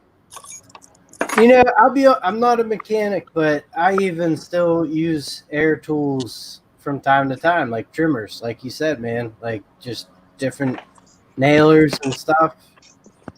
Sometimes you need air, sometimes you need the battery. And there's sometimes you want gas. And I'm a huge petrol guy, I'll tell you that. I've used the 110 corded leaf blower, which does what it can given the certain circumstance. I've used a cordless leaf blower, but still, this Echo gas and oil, two little mix. I fire that thing up. I got so much power in it. Well, 10 times stronger than the cordless and the 110. So everything's got a little bit different. And also the oil-less compressors, they do have an expiration date on them. I'm sure it's 30 days. It's actually, I think it's 15 years or 10 years, like that. Geez. I mean, if I'm getting 2 or 3 years out of a little compressor, I'm lucky, but I use it every day. I have a little Hyper Tough 1 gallon. Just, the thing was like $30. I was like, I want to try this out. Yeah, that wouldn't cut it for me. Well, no, not for you guys, but Yeah, I think running lawn care, it's still better to go the gas option for your leaf blowers and your trimmers. Yeah, weed whackers. Yeah. Hedgers. chainsaws, chainsaws, leaf blowers. I mean, Yeah. As a homeowner, I just switched last year to a battery-powered string trimmer and leaf blower. And it really wasn't necessarily all my reasoning, my want to do it and desire. It really was my wife wanted to help. And she said, I can't mix the gas. I don't want to mix the gas. It's too hard to start. And that's what happens when you have a weed whacker that you take care of and do a little TLC on it. And 15 years later, it's still running. Yeah. So in order to have the wife help out, Cordless. we went battery, and now the wife has no problem. Oh, I mean, like my yard, it takes me probably 5 separate days in the fall. I spend 4 hours doing leaf removal, and that's just blowing. So I can blow them into the woods, but it just takes 5 hours to every time I go out. So I mean, when I first started, I bought like the cheapest Toro leaf blower at Home Depot when I first bought my house, and that took even longer. And then I finally bought like a decent Craftsman one like years ago, but it works really well. Hey, Justin. What's up? What state do you live in? California. Okay, never mind. You're on the other side of the coast.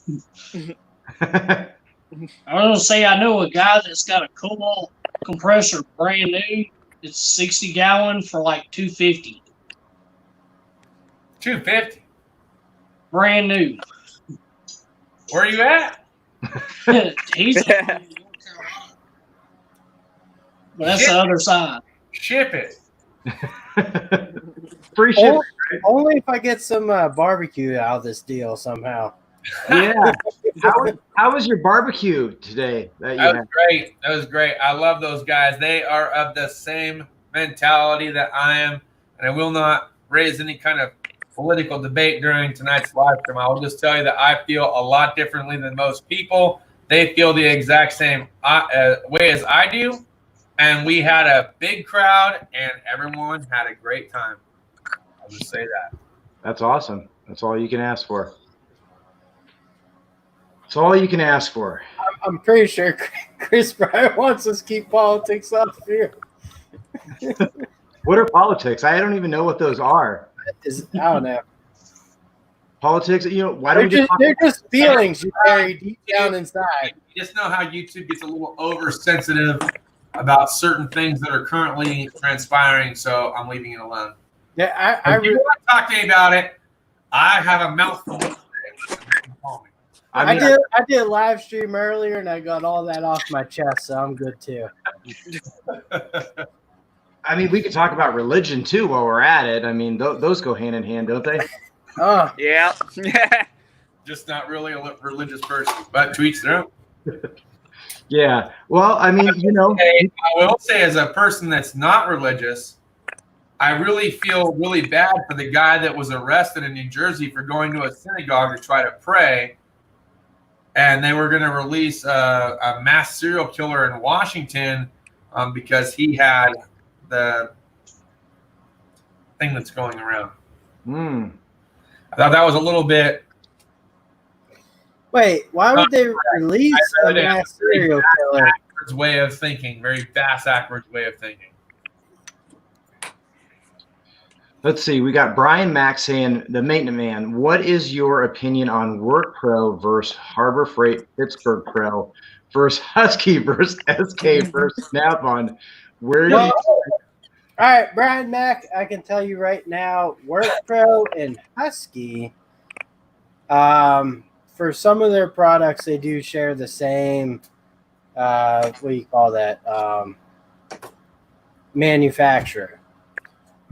And I've always had good luck with Husky tools. I haven't used a lot of Harbor Freight tools. I haven't used a lot of SK tools and Snap-on. I have a set of screwdrivers, but I don't need Snap-on. Sure. I saw those Snap-on screwdrivers you had in your Milwaukee box when you opened that door and then closed it real quickly. Yeah, there's some Blue Point in there too, but the Work Pro is Work Pro, Husky, Stanley. It will work for a guy like me. Oh, Neil, Mike says the NFL draft actually happened today, and he wanted to talk about Green Bay. I had not got a chance to see what transpired during the draft. I will say I'm a little bit excited about TB going down to the Tampa Bay Buccaneers. I'm excited that Gronk's coming back, and he's also going to be playing for the Buccaneers. I'm not a Buccaneers fan, but I follow TB and every other great quarterback out there. I think it's going to be one interesting NFL season. If they even play. Was able to do and what Tom Brady and Gronk are getting ready to do with the Bucs. It's going to be an interesting season. So Neil, you said you didn't need Snap-on, but I picked this up at Harbor Freight, and I'm not sure who got a better deal. I don't know who made their stuff in the factory, how it came out that way. I don't know if I got like a good deal or a bad deal. I mean, you got reamed. It's not a complete set. But it is a complete set. Everyone that is missing the Snap-on one has an icon one. Yeah.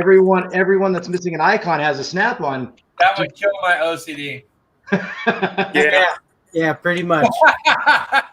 I'm looking at that like, no. Well, I have way too much stuff to do and not enough time to do it, but that's going to be a thumbnail for a video, and it's going to drive some people crazy. I just see that. Tell me when you're going to release that, because I just want to see all the hate. Oh yeah, that right there is how you bring the hate, and it's really unfortunate that they're both really, really good screwdrivers. The title should just Snap on who? Well, I was going to say something like,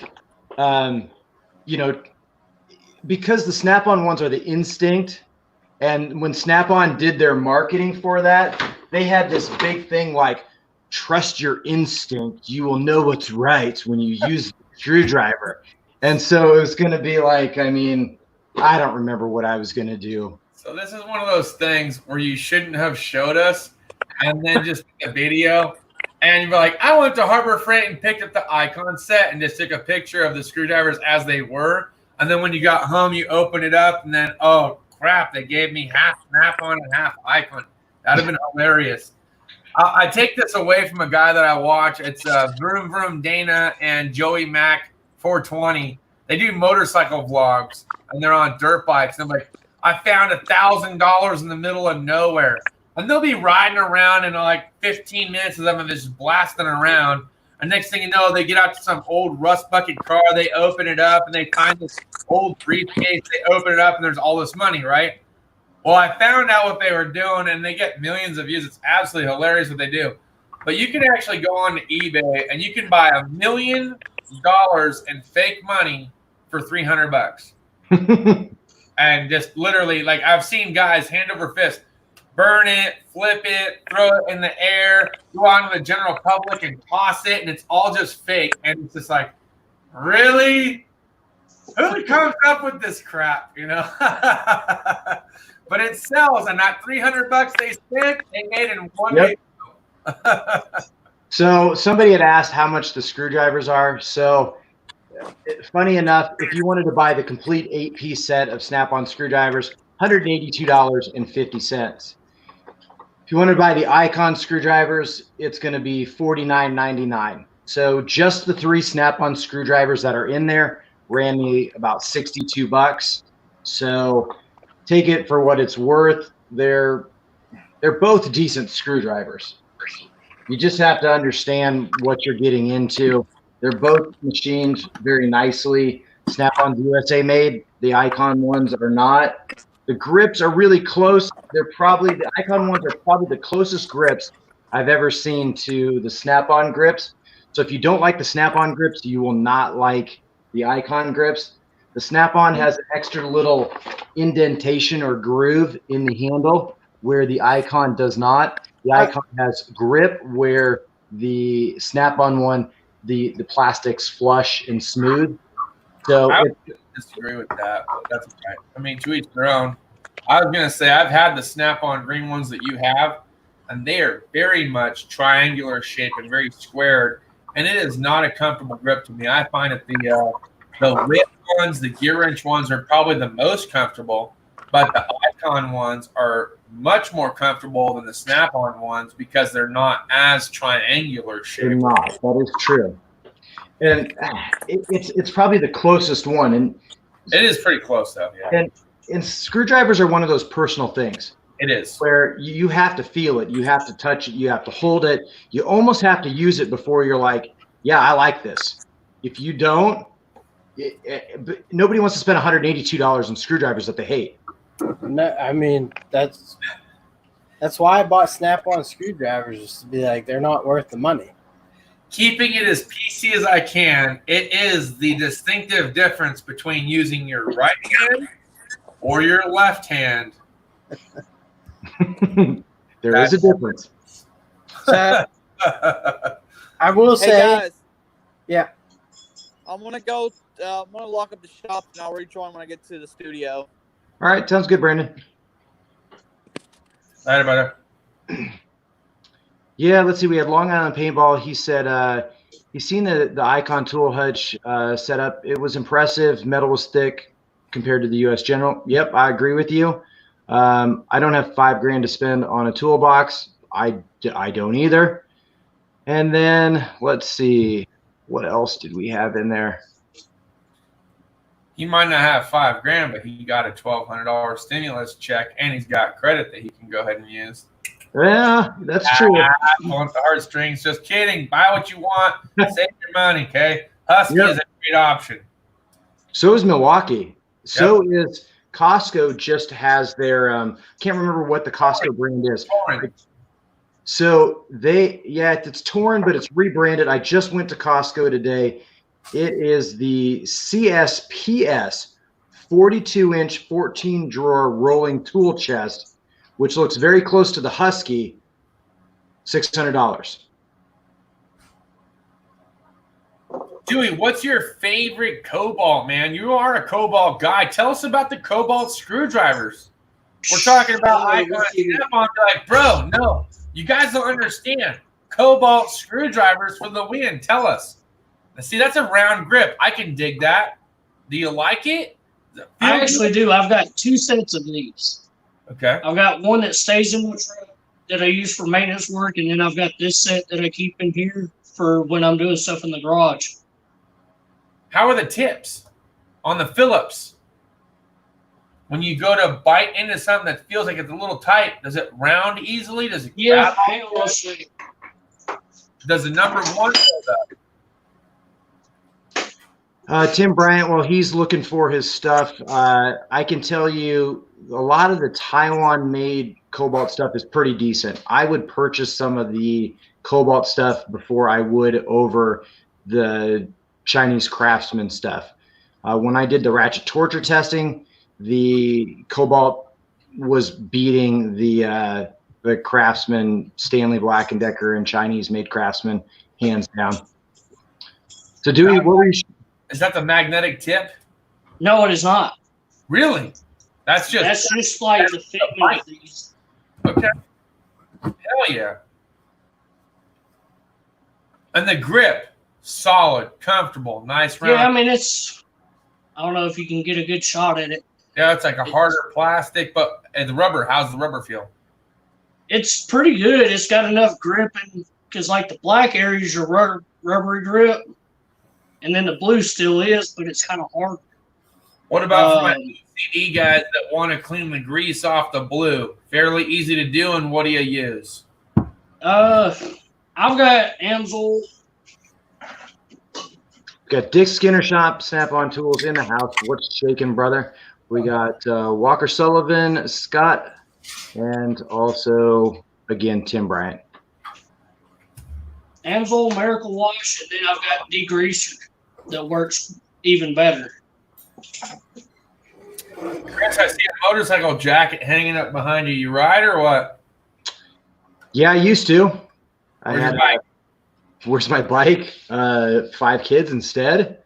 Okay, so when's your next bike? Man, we all take a little gap in service, if you will, but we always come back to 2 wheels, right?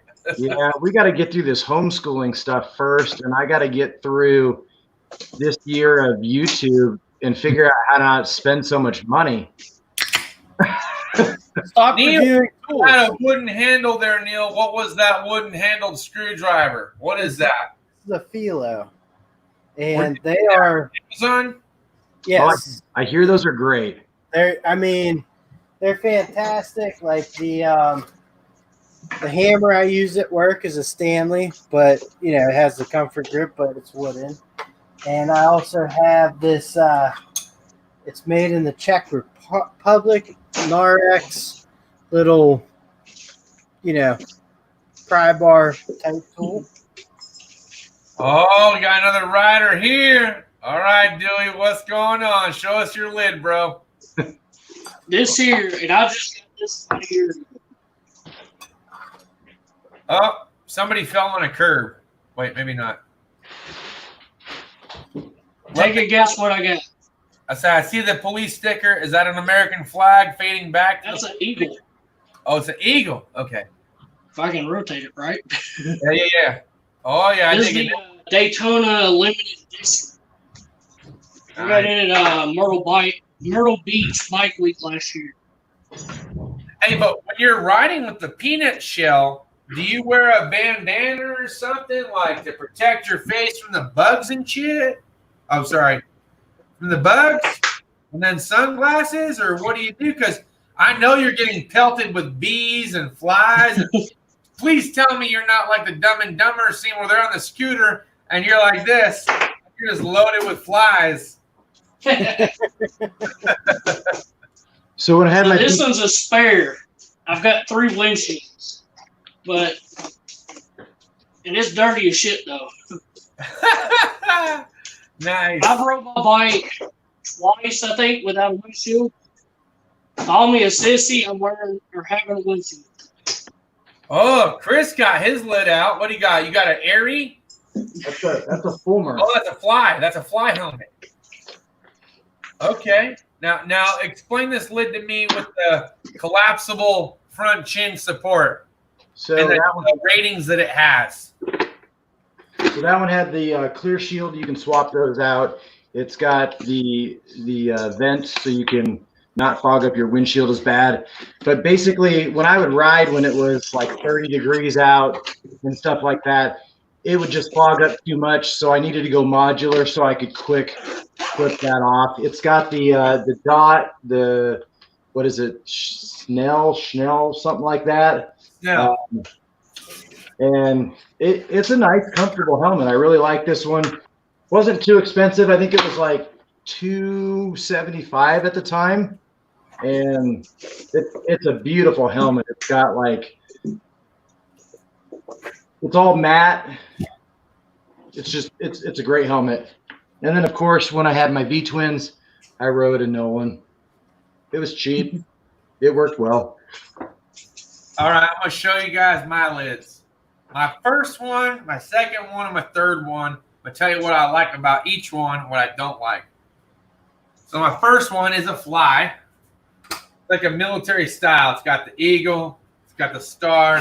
It's got the crossed rifles at the top, right? Love this helmet. First helmet I picked it up fairly cheap. If I had to guess, I'd say around 150 bucks. Love this thing. Now, this is the perfect almost winter helmet, to be honest, because when I close it up, I don't get a lot of breeze. There's not a lot of airflow. Everything's good. When I want air, air comes in. I got vents here on top, plus here in the face, which help to defog the lens. There's not a lot of fogging that occurs. Overall, I find it to be very comfortable for a winter helmet. For a summer helmet, it can get kind of stuffy. Just throwing that out there.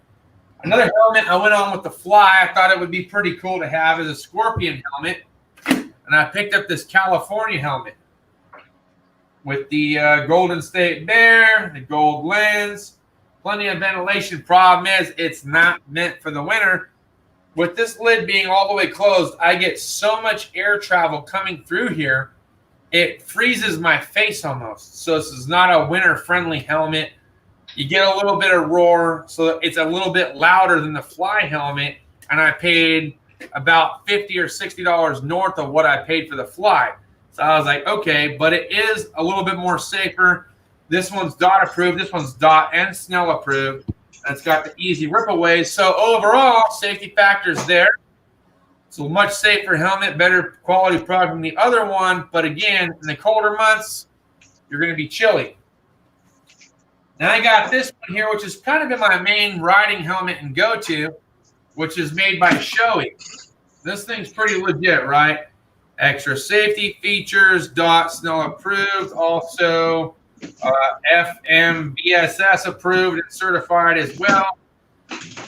So plenty of ventilation. In the wintertime, it's perfect, right? Closes off a lot of the air. I get a little bit of noise travel, not as much as the Scorpion, but more than I do the Fly.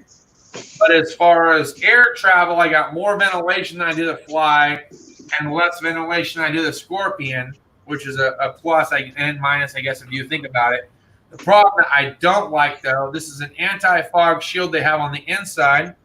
They do have an internal, let me look this up. We do have an internal dark lens that you can switch back and forth from. So when you start off riding, you can ride and it clears the air. As soon as you put the lid down and you're at an idle, everything fogs up because it doesn't like the dark lens for some reason. Clear lens, no fog problem. As soon as you put the dark lens in, you're fogging up. So what I do is I'll lift my lid every time I'm stopped. If it's sunny, I'll lift my lid up, and when I get going, then I'll go ahead and pull the lid back down, and then I get going. So overall, a lot of money spent in lids. That one's supposed to be the safest one. I love them all, but my favorite is probably the Shoei because there's sometimes I take off during the day. I don't come back until night. I hate having to interswap lenses. That's the only reason why I favor the Shoei over the other two helmets. One I can classify as a summer. One I can classify as a winter. One I can classify as a nice, happy middle ground where I can be in the dark, be in the light, be in the winter, be in the summer, and it's okay. I had to buy 3 helmets to figure that out, if that makes sense. Yeah, I bought this Fulmer one and was happy. It gets me through on those. So Zach Johnson asks, I'm looking to buy a good 3/4 inch drive socket set, maybe 1 inch. So there's a huge difference between what you're going to get and what brands you can go. You could go on a cheaper side and get like a Tecton, which has got something that will still run you $300-400 bucks for a 3/4 inch drive, but like you can't get 1 inch from them. So 1 inch jumps up substantially in price. You might be able to get some great pneumatic stuff, the Impact, all Taiwan, that would run you a little bit cheaper. Otherwise, you're going to have to start going with Williams, SK, Snap-on, things of that nature to get some good 1 inch stuff that's going to last you forever. Just to answer Scott's question, he said, how cold could it possibly get in California in the wintertime? 14 degrees. 14 degrees at night. That's pretty damn cold. That is cold. Yeah, deserts. I stopped riding my bike at that about 20 degrees or so because I'd foul up the plugs on my sports bike, and it had the iridium plugs, and it was freaking expensive to replace the fouled up plugs. I think it was like 40 some bucks to do it myself. And after I fouled them up 2 or 3 times because the EFI on it just isn't meant to do 20 degrees. So I stopped doing it. But yeah, 14 is cold no matter where you live. So I wanted to touch base on the 3/4 inch sockets. Cobalt actually makes a 3/4 inch set. It's item number 85200. It's a 20-piece kit. Comes in at $200, and if you use a coupon, you can get $20 off of it. Is that the one that has the blue metal cobalt container with it? Yes. Yep. And that's a pretty solid setup too. Yeah, it's a pretty heavy metal case. It's not bad.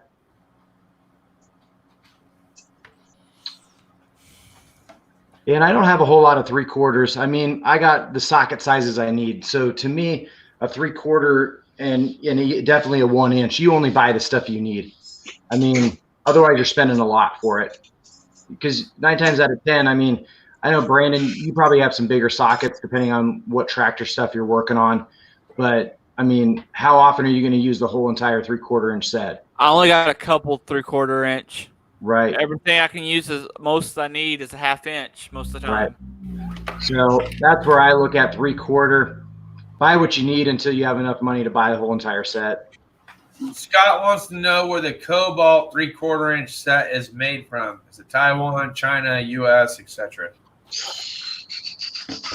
Probably Taiwan. I'll pull that up. I just had it pulled up. It's probably Taiwan. If you go to your store and it's super old, you know, Cobalt used to be made a USA brand long time ago. They don't sell the 3/4 inch set in the store like hotcakes usually. That's something that usually sits on the bottom. So it really depends, but it's probably Taiwan. It's got a lifetime warranty, and on the website it does not say where it's from that I found just yet. You know, if I was a company and I was outsourcing myself to the leading country that was causing a lot of the ruckus right now, I probably wouldn't want to list it either. Yeah, so you got to scoop it up before it's not going to be made anymore. It'll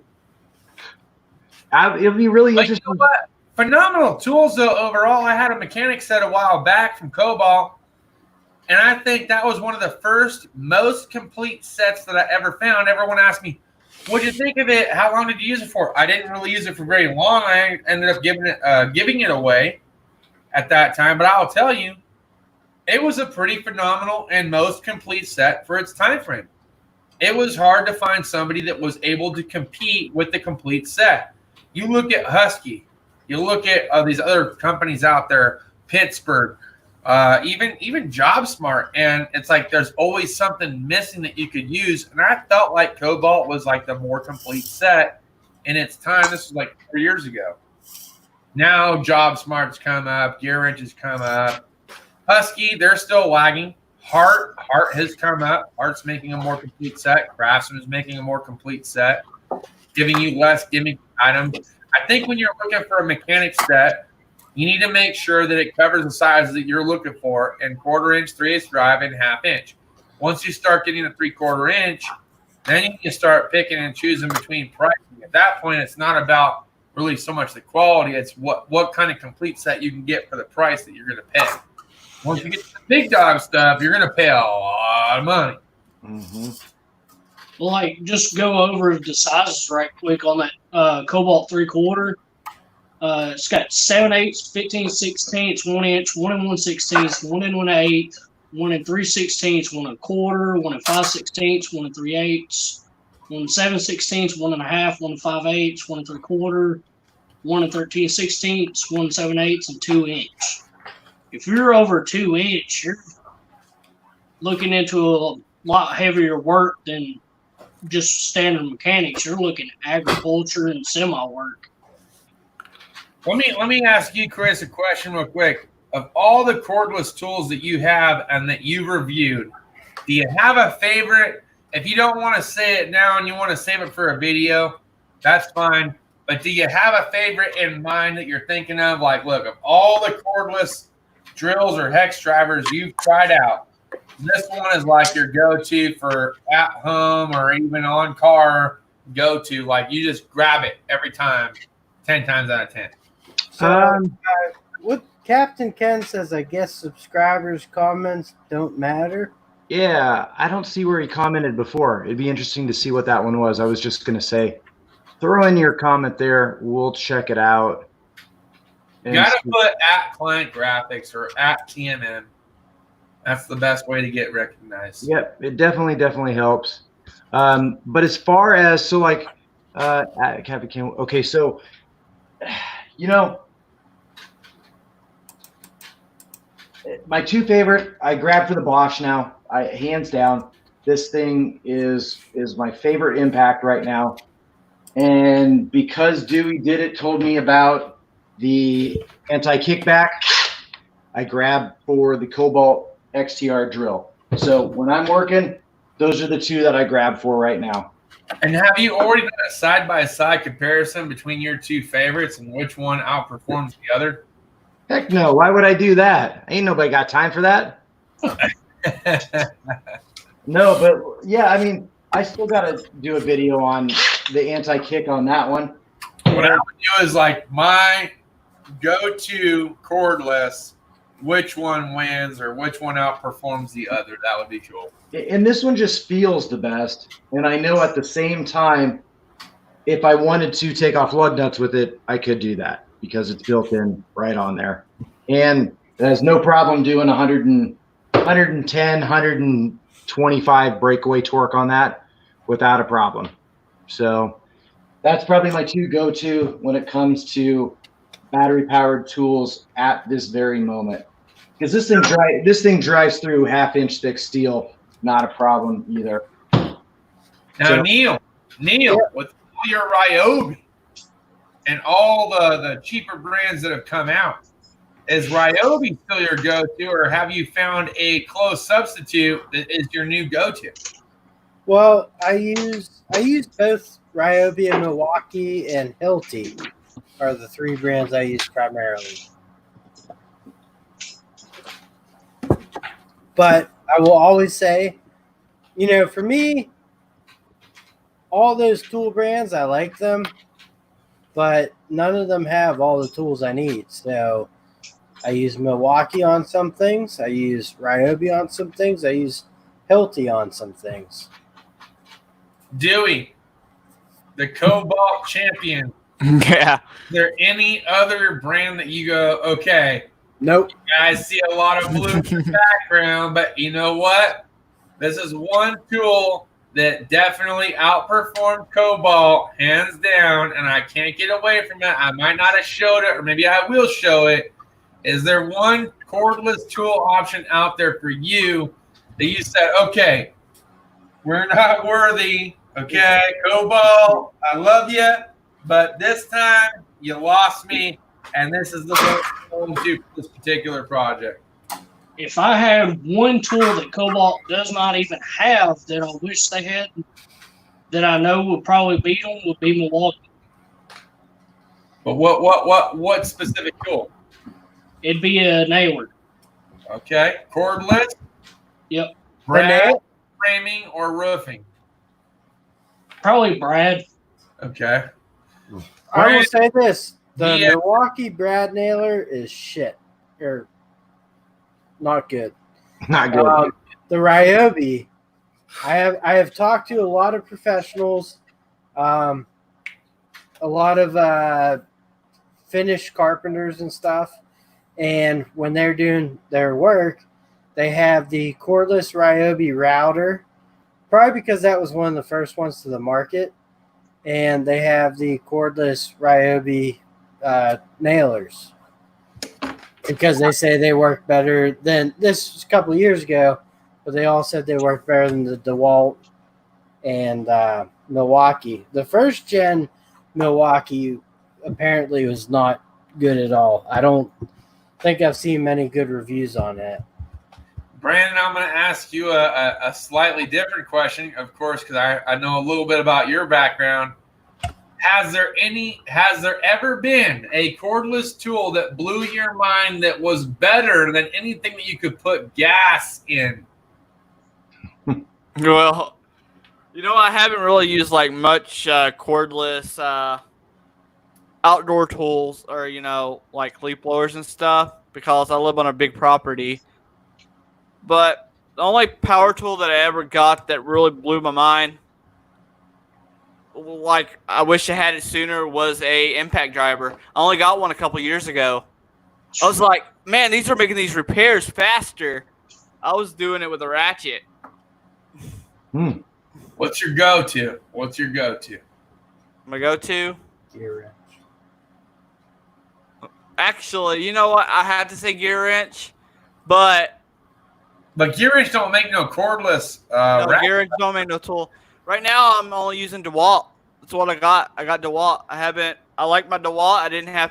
It's been good to me so far, so I ain't bought or tried anything new. No, nothing Milwaukee. What about this Makita? What's everyone's thoughts on the Makita 3/8 drive cordless ratchet that they have where you can interchange? Yeah. What's everyone's thoughts on that? The Makita 3/8 drive cordless ratchet. I haven't tried it. Look at that. What do you guys think? I have the Milwaukee. I have the Milwaukee too, but I want to know about Makita. I don't have the Makita. Don't have the Makita, but we do have, let's see, Zach Johnson. For penetrating oils, everybody's got their own specialty. I just use some PB Blaster. And then we also do have, who is it? We got Frank Landgraf in here. So just wanted to say, hey, what's up? Okay, in a pinch, if I don't have a lubricating oil, I'll spit on that motherfucker. Sorry. Trying to... Thank you, Justin. Now, thank you. Thank you. You made me feel so much better now. Oh my God! I stopped though, right? I stopped. You did stop short, but I knew where you were going. Yeah. I've used 3-in-1. Anything that makes you feel better rather than nothing, and then some heat. Throw some heat on it. I want to throw out a product, and anybody that works on cars, small engines, whatever, if you've got a rusted bolt, use WD-40, you need to get online and purchase this product made here in Tennessee called Crow Oil. Oh, Crow Oil, yeah. Yeah, that is the best penetrant. Anybody I've talked to that's used it swears by it. Now, I won't downgrade them, but I will tell you that PB Blaster is still my go-to. So now, I have used. Wait, let me grab the product real quick. Now, this is good stuff. AVE did a test on this WD-40, PB Blaster, all this stuff. They all worked. Bottom line, all in the same area of time frame. But I will say this smells fine. Like I could sniff this if I wanted to, and I'm good with it. I'll tell you, I got this stuff from Fluid Film. They sent it to me. I still like PB Blaster better, but I will tell you, this stuff has a very interesting smell. It does. It actually don't smell bad. That bad. Like it, but I don't know that I like it either. It smells weird. Yeah. The Crow Oil. If you heat it up, it smells even weirder. And it foams up and it gunks up, but it does get down in some weird spots. And my boss goes, "What is this film?" I'm like, I don't know. I guess they call themselves Fluid Film. It leaves a film. I don't know. So, funny story. I was shooting a video earlier, and every time y'all see it in the video tomorrow, I kept saying Fluid Film instead of film. Every time. So, but I will tell you though, it does work good, just not as good as PB Blaster. PB Blaster is the best. Do a test. I can take PB Blaster. I'll spray it into a styrofoam cup. and show you how quickly it evaporates the entire thing and eats it up. I sprayed this in a styrofoam cup. It just makes it like coffee in a cup. That's my thought. Because it does not smell good whatsoever, but you know it works because it starts burning everything. Yep. It burns your eyes, it burns your throat, it burns whatever you're working on. The only concern I have about this, like I'm working in a rose garden, is they put right on there the oil that creeps. And that to me is a little creepy. What does it smell like to you? To me, it's got like a citrusy scent. Yeah, like a citrusy fruit, like a weird, off-putting citrusy fruit that has been like expired. Pine Sol. That's what it smells like. Yeah, well, this one worse than that. If I took my foot and dipped it in Pine Sol, maybe I get pretty close to what this smells like. Love the power, Pine Sol, baby. That's what I'm saying. I think my foot. I use the Rem oil. That stuff smells terrible, but it works. They all work, right? I mean, not as good as others, though. PB Blaster has been the best for me. It's hard to beat. I don't know. But I usually use them on shower controls when I'm trying to get the stems out to replace washers and stuff. But like, so when you're spraying it in the bathroom, like you're really like, it's terrible. Howie Z says, why can't they make it smell like bacon? Because we're trying to eat it. Yeah, I'd be sitting there like, yeah. Alrighty, that's a good one. Yeah. Well, hopefully one of the manufacturers is watching and they can make some bacon flavored grease. Now, before we get off the subject real quick, my dad brought in something that was penetrating oil that was called Free. All I seen on the can was called Free. That stuff smelled so strong but worked really good, but I can't find it no more. I don't know where he got it. I can't find it, but it's really, really strong smelling. You want to do it in a very ventilated area. I think Project Farm did a video on penetrating oils, and I know he did a video on bacon grease versus so it'd be interesting if he could go back and rewind and do penetrating oils and substitute in bacon grease and see if it works just as well. I will say WD-40 comes in handy for many things in life. So if you're a homeowner, car owner, whatever owner, it's always handy to have WD-40. I use WD-40 to this day. It's still my number one go-to. Before I even grab PB Blaster, I'm like, well, the industrial stuff, but not a lot, and I'll just hit it real quick with WD-40. So Neil, can you tell as a maintenance man when one of your tenants sprays WD-40 on the hinges on a door because it squeaked? They never would. They wouldn't know to like do that. Really? Yeah. Yeah. I mean, they barely know how to change a light bulb. So. Oh man. Like when you go for a clog in a sink, and I open up a trap or something, and you smell all the Drano that comes out, but there's like a foot of water in the sink. I'm like, yeah, you're way past the stages of Drano. This is snake time. We're gonna snake this thing. That's funny. Because I know my dad I sprayed it on the door hinges once in a while, and he's like, what are you doing? It's like, that's going to collect dust. He's like, you got to get this silicone stuff over here. Yeah, I mean, to each their own, but yeah, just as long as you have some sort of lubrication. I do my garage doors twice a year. What's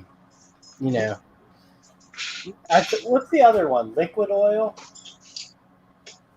Let me see real quick. Spray grease. There you go. Liquid oil, everything. Did you have a rep that came visited you here in the last week or two? Oh, the Amsoil, I'm actually a dealer. Oh, you're a dealer. Well, there you go.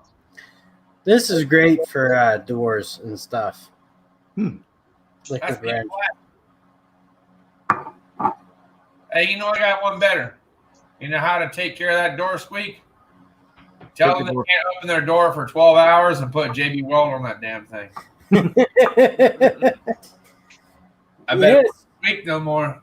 What's crazy is in hey, that. Stay at home anyways, so there you go. I don't know if you guys can read that. Caution: combustible mixture. Or the hold on here. The age? No. There. Yeah. Made in the USA. Yeah, that's rare. Right? Well, some of it, you'd be surprised. A lot of the chemicals, because of the nature of where they came from or the mixtures, a lot of those are made here or bottled here. It's like you can loosen up your doors or power a nuclear weapon. So, Neil, I actually did a video not a long time ago, but a year ago or so, of all the products made in the USA that are carried at Harbor Freight. Yeah. And when you actually looked at what products were made in the USA, the majority of them, or a lot of them, were all fluids. They were all things that had chemicals in it that you wouldn't want to ship or be beneficial shipping from overseas. So a lot of those things are mixed and finalized here in the USA. Makes sense. I mean, but it's just I mean, it's like you don't typically get water from China. I mean, they pull it out of a spring somewhere here in the USA. But I don't know. Do they say made in the USA on the bottled water? I haven't really looked. Where's Poland Springs? Gotta be Poland, right? Gotta be. That's gonna make. I think Nestle's in Canada, right, or something like that. I don't know. We buy like Arrowhead, and then what's the other one from Walmart? I don't know. Walmart Special. I got a bottle somewhere. There's a really big documentary on I think it's Nestle about bottled water. Purified drinking water. How they pulled a bunch of water out of a city well, an area, an aquifer, and just drained the place dry. Great value. Actually does not, great value, but does not actually specify. It just says bottled in Arizona. Where it was made. Because water's always here. It's not really made. Just go find a natural spring and you'll be good. Yeah, interesting stuff. Let's see. Sloss's Lawn Care. Have you ever heard of a product called Copper Lock? It is supposed to bond copper pipe without brazing. I've heard of it, never used it. It's kind of like one of those things like shark bites for your copper pipes. It's like when they first came out, it's like, ooh, I don't know if I want to be the first one to try this. I mean, it's had to go through a bunch of testing, but do I want to be the one person? Oh, wait, I'm going to sell my house in a year. So I don't care. It's just got to hold more than 13 months. That's all. But no, I've heard of Copper Lock. I've never tried it before. Yeah, that's like being a used cars dealer. Put some Lucas in the oil. I just had like 30 or Putting sawdust in the rear end to make it run smooth. Yeah. That's all about making that sale. I got an honest question for you guys here. I have a dishonest answer waiting. All right, so I quit chewing back in November, and I started about 4 weeks ago again. And tonight I have like, I guess I have 2 dips left. Buy more. No, I'm not allowed to. Buy more. You're not allowed to leave, are you? I allow it. Go ahead. Buy more tomorrow. You're welcome. I can't. Can't do it. You're allowed to. No. I want to. I'm freaking out. Like, you're allowed to. Yeah, something you do. Like, I just quit for 6 months. I started like 4 weeks ago, but something I did 20 years, and it was just part of my everyday. Let it be. Elton John said it best. Let it be, bro. Let it be. Yeah, but why can't you let it be before you even started? I mean, you didn't chew for what, the first 15 years of your life or 12 years of your life? We're getting older, man. You know, there's a lot of things that are stressful out there. It's a very small vice to have. Let him have his dip. I mean, it's not so much like even the stress. It's just like I said, like something that you've done for 20 years, like everything you've done, like everything. Hey, it's like looking back at an ex-girlfriend. I get it. Sometimes you wonder if it still feels the same. I understand. Just dip. I know it does. It feels fucking great. Just dip it. Just dip it.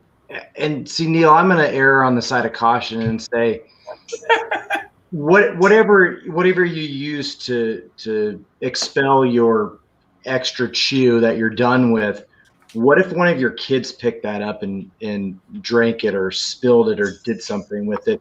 Granted, you're always cautious that it's never ever going to happen, but what if? Would you want that to happen? Put it up higher. I wouldn't, but like it honestly would never happen. Like I'm very, like that's never even happened. So kids get older, they get moved. You put it up higher, so now they tip it over. Now it dumps on them. So I always think of what these worst case scenarios are, and if you want that to happen, well, continue doing what you want to do. I can't. I'm not allowed. Right. But how would you do your last two dips? Do you do it all tonight? You save some, like one for tomorrow? Yeah. Save some for tomorrow. Nope. Just go to the toilet, flush them down, call it a day. I would enjoy the dip that I have tonight, and then tomorrow after a nice cup of coffee, put another one in. Enjoy it through that day, and because I'm on my last two, I would save it and I'd reuse it. I couldn't do that. Later day. And once I got down to that last one with the last flavor, I would suffocate that and enjoy the hell out of it to the point where I said, okay, you know what? I only live once. YOLO. We're going to the store, bro. Home can. So Long Island Paintball said, does dipping mess up your teeth? I've actually never had a cavity. And that's, 20 years of chewing. You got an immunity. You're good to go. It's not an immunity. It's like, All right. I didn't mean to derail anyone. No, you're good. Just like go that next block. It's like been on my mind all night, and like save it. You'll be pissed off tomorrow if you don't have one. At least enjoy the next day with another one. And if you're not sure how you're going to feel about the next day, save it and chew it again.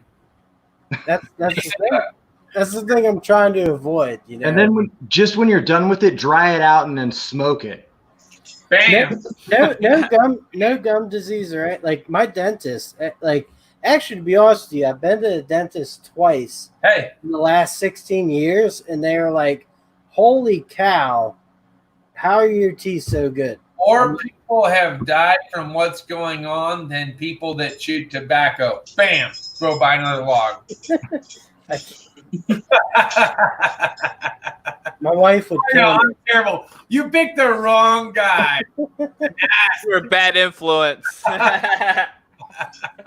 No, I'll be honest. Like I told my wife a few weeks ago, I'm like, listen, I started chewing again. She's like, well, just quit. I'm like, no, I honestly, I'm not at that point right now. Like I can't, like mentally, I can't. And she dealt with it for like a month, but like, I want to quit again for her, but a cheap psychiatrist. Okay, psychiatrists get paid anywhere between $100 and $200 an hour to deal with it. You know how many people that they have expressed that have died on the internet as far as everything that's going on? They have not expressed how many of those deaths were suicides.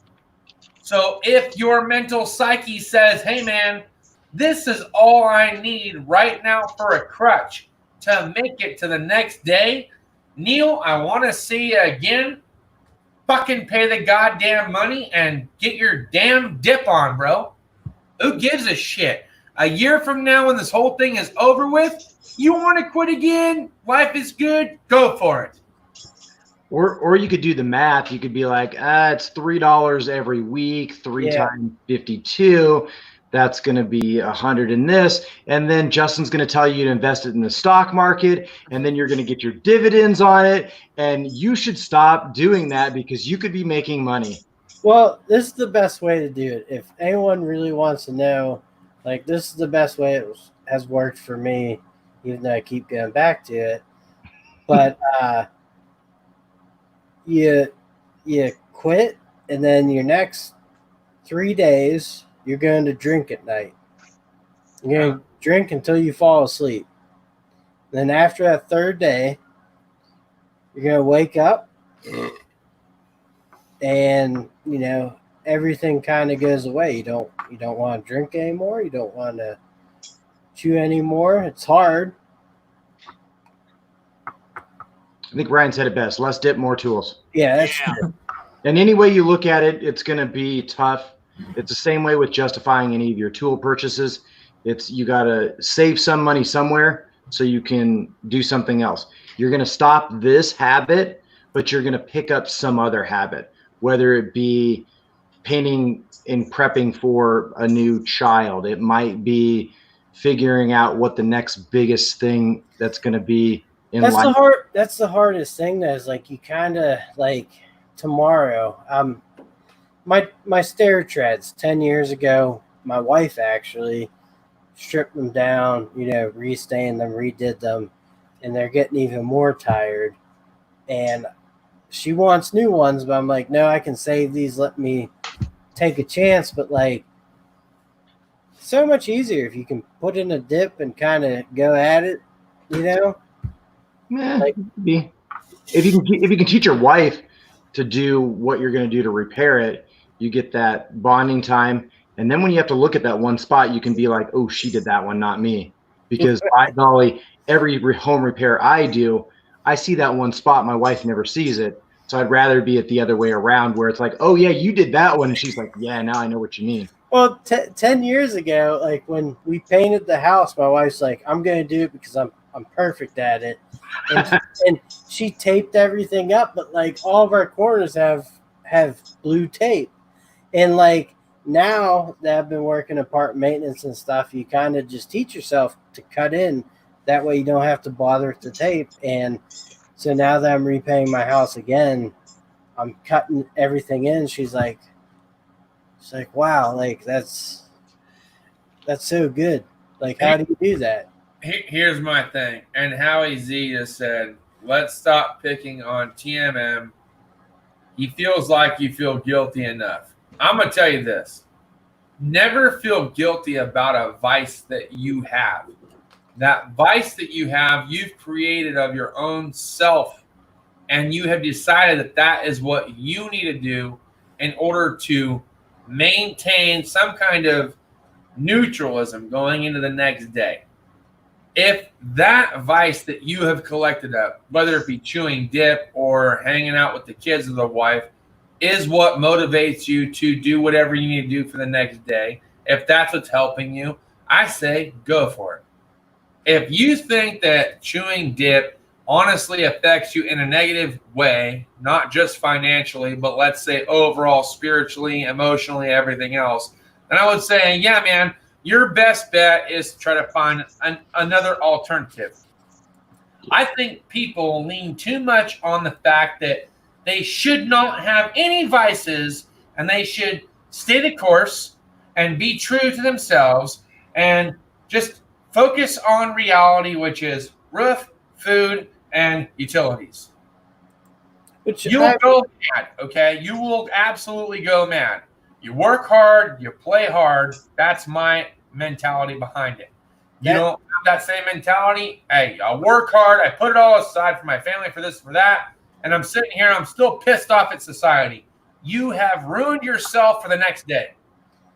If you need it to carry yourself to the next day. Now, if I had no job, and I'm not trying to pick on you or nothing.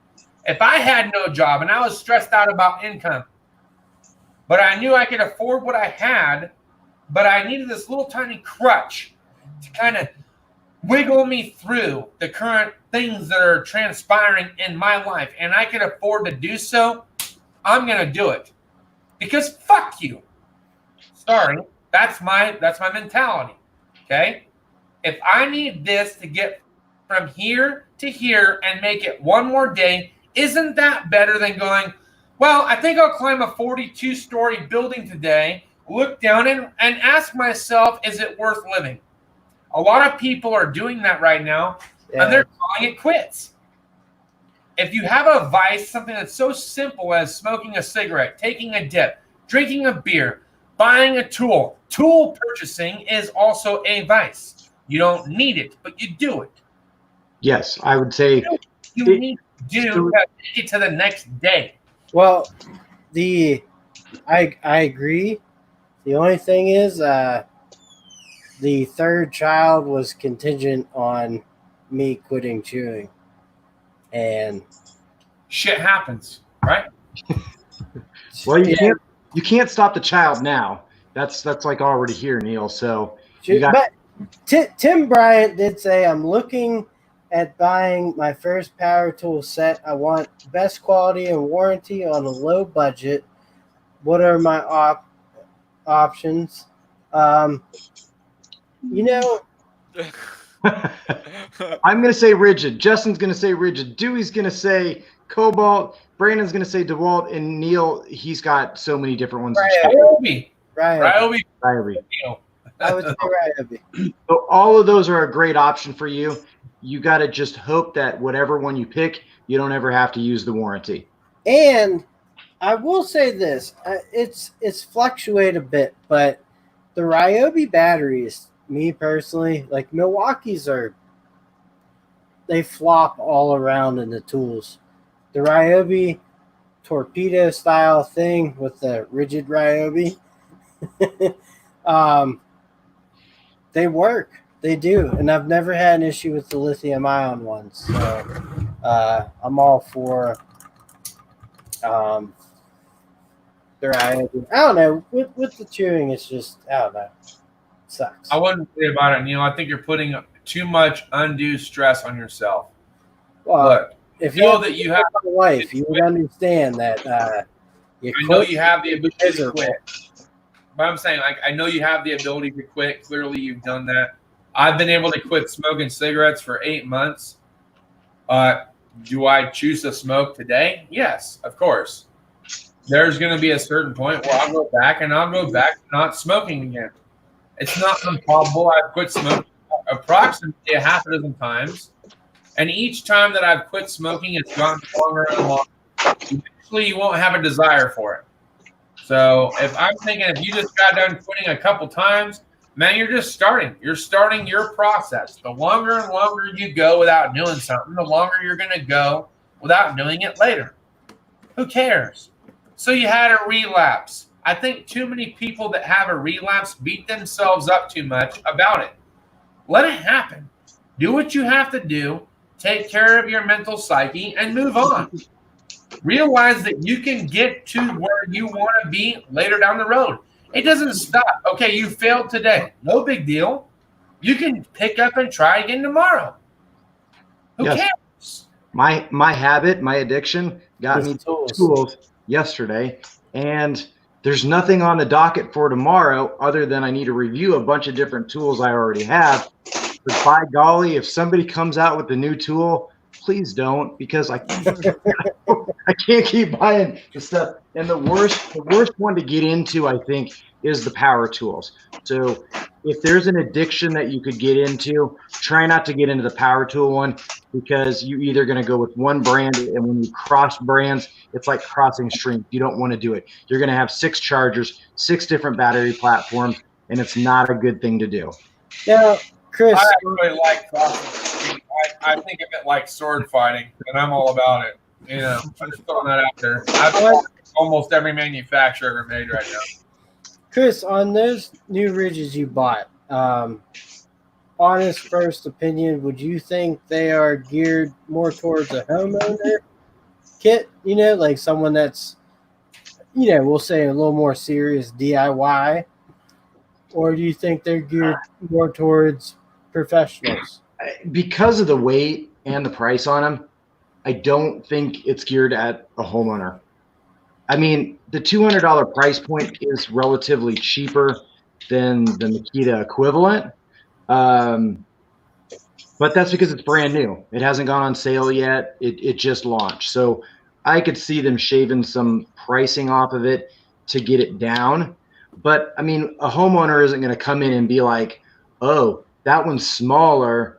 And oh, they're going to look at the price point and go, I can pick up the drill and the impact for $159 or $99. They're not going to even look at this when it comes to the $200 price point. They're just not. That's right. The like the standard version runs on sale for like $150, right? Yeah. Yep. But they have a lot of the the Gen 5 that I was showing off earlier, like this drill and this impact. I mean, this kit was like $99 for the two and the battery. And then they had it where you bought that kit for like $159 or $175, and then you got two 4 amp hour batteries with it. So you got a total of two 2 amp hours and two 4 amp hour batteries. And that was like $179 or something like that. So this priced at $200 seems a lot higher. So I wouldn't gear it at any DIYer at all for the most part. I think a DIYer comes in at a budget price point and looks at it and goes, I don't care how light it is. They're not going to. They're going to do a project that they're going to be doing for 1 to 3 weeks or over a span of 6 to 9 months, and then they're not going to do that project again. They may use it again, but it's going to be different. So I don't think it's geared toward the DIYer. Now, Dewey did it with the Cobalt. What's the best maybe DIYer kit out there in price point? The best one, and it's gone now, but that 6-tool kit for $112, if anybody could have gotten that, that was the deal of a lifetime. Right now, I'd probably say if I had to pick a tool kit, I would buy the 3-piece kit that Chris got not long ago, the XTR kit. And what was the price point on that? $289, I think it was. It's not bad. And that drill, to me, that's the best drill offered from Cobalt. For the price point, I don't think it's not only the best for Cobalt, I think it's really the best in general. I really do. And if they're going to discount that one at some point in time, shave $30 to $50 off of it, they make it like $219 or even $199. I think it's a killer deal. And then even go into the 5-piece kit. 5-piece comes with the box, the circ saw, recip saw, and everything for what, $399?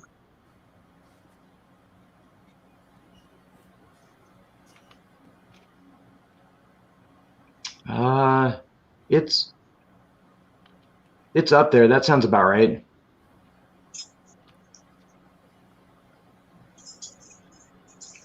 Howie said he got 3 of the 6-piece Cobalt deals. It's amazing. I wanted one, couldn't get it. Howie, you need to send one over there. Yeah, it's a good one. I mean, no complaints with the Cobalt. I want to go back. Hipster asked, what would the one Cobalt tool I would not suggest? If it was to buy a bare tool, I would not waste my money on this flashlight. No, do not. That's true. To me, what is this thing, like $30? Yeah, it's either 29 or 39. Yeah, to me, this is a $15 flashlight when it comes in kits. But if I have to say one that I've ever gotten, this is going to be a little humor.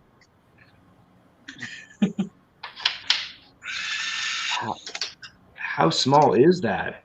The kid's Cobalt recip saw. That's what I say. I was like, what the heck is that?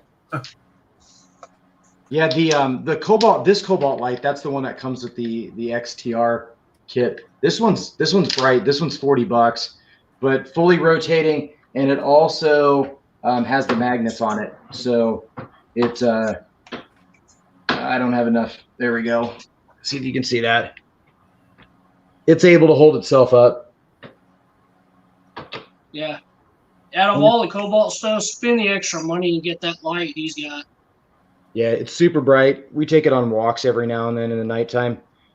Usually blinds people, but hey, we don't fall over. We don't kill anybody. They know we're coming. Good light. I like it better than my Ridgid light.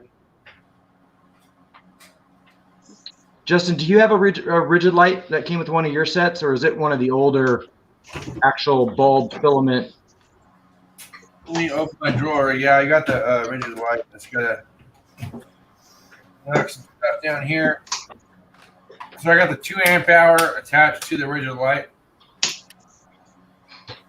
And it does deal here where it can go all the way up at an angle. You can only rotate it one direction. So you can have it straight forward shooting, or you can manipulate it up to here. So you got about 180 degrees of travel in the actual light itself. There's no multiple settings. There's just simply on and there's off. I will say it has come in handy because there are certain times that I want to be up, and because the battery has such a support base, it gives a nice reflection up to where it is that I'm looking at. But I will say that I'm glad it was basically a free toss-in. Again, I would never go out of my way to buy a flashlight that does what this does. That's my Ridgid flashlight. It's so old that it has the regular 18-volt filament bulb inside of it. That gets kind of warm. You drop it, and you basically. That's equivalent to my Ryobi one. Yeah. But I can buy a new bulb for it. Yeah, but you're off lights now. This is the only light I have by me. Great light. Very bright. And you can tell that I dropped it because there's an extra spot for a bulb up there, but it's gone. They're expensive too. I don't want to buy the replacement ones. So when this one bites the dust, I'm done. I haven't been able to find a good 18-volt LED replacement that would get to me in a great time frame, but they do make them. I had the Ridgid bifold, the one that opens up and the 3 LEDs. Mm-hmm. That thing worked great. I mean, it was bright. I was curious about the weird, like, Ridgid buoy system they had. They had a buoy that had lights that would spray out. And I was like, well, I'm not on water. I'm not sure how that would work. I just kind of ignored it and I never went with it. Well, I think the setup was like you could set up on a job site, and if someone bumped into it or something, it wouldn't knock it over. It would just stay upright. But yeah, so definitely a different system. Long Island was talking about the free Harbor Freight flashlights are the best. So I have a couple. Free lights up there. My goal one day is to take all of those and string them together and have them work with one switch. That'd be awesome. That'd be cool. So that's a project I'm working on. We'll see if I get it there. The neat thing about it is you can actually take like just a standard USB cable and cut it up, put it in the charging port, and run it to one of those, and it powers it just fine. And then you have unlimited power to your Harbor Freight light, and just let it go. Looks like Duey has a few of them as well. So I want to go over something while we're talking about this. You might be able to back me up on it. Out of when they went to this solid bar, yep, there has been 3 different versions that I've found so far. Yep, they have one that has a button that doesn't have an indentation in it, which is this one. Yep, and then that's got the the shiny background on it.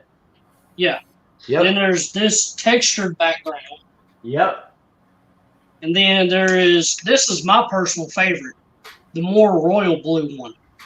I don't think I have that one. Oh, yeah, I do. Huh, yeah. And it's harder to find. And all these magnets are way different.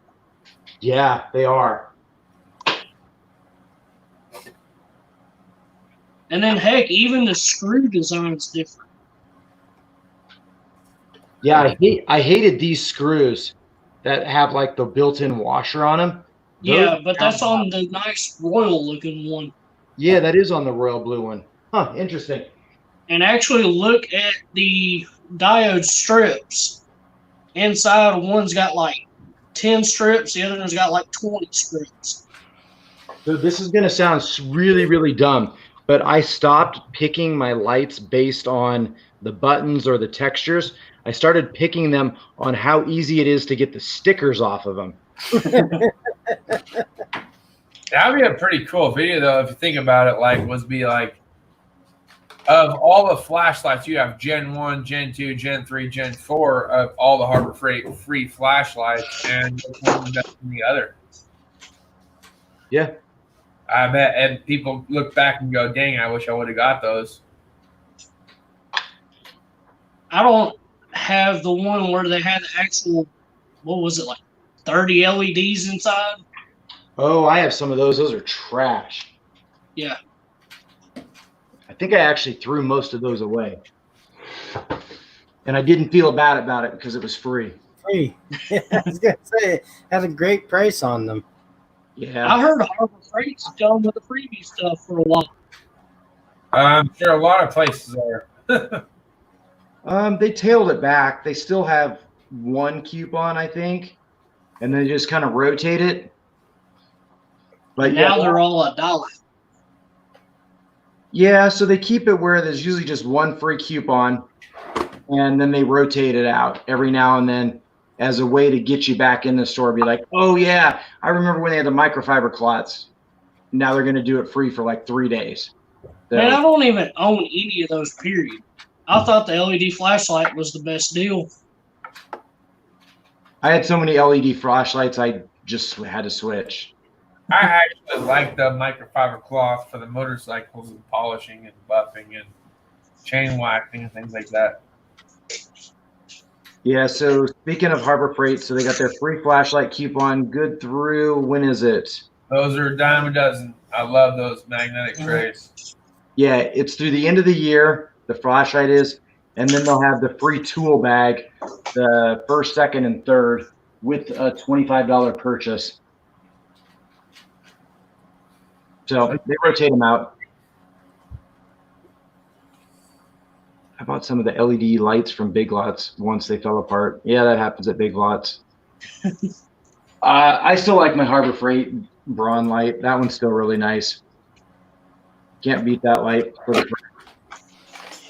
Yeah, I want to get one of those. Yeah, you can't beat it for the price.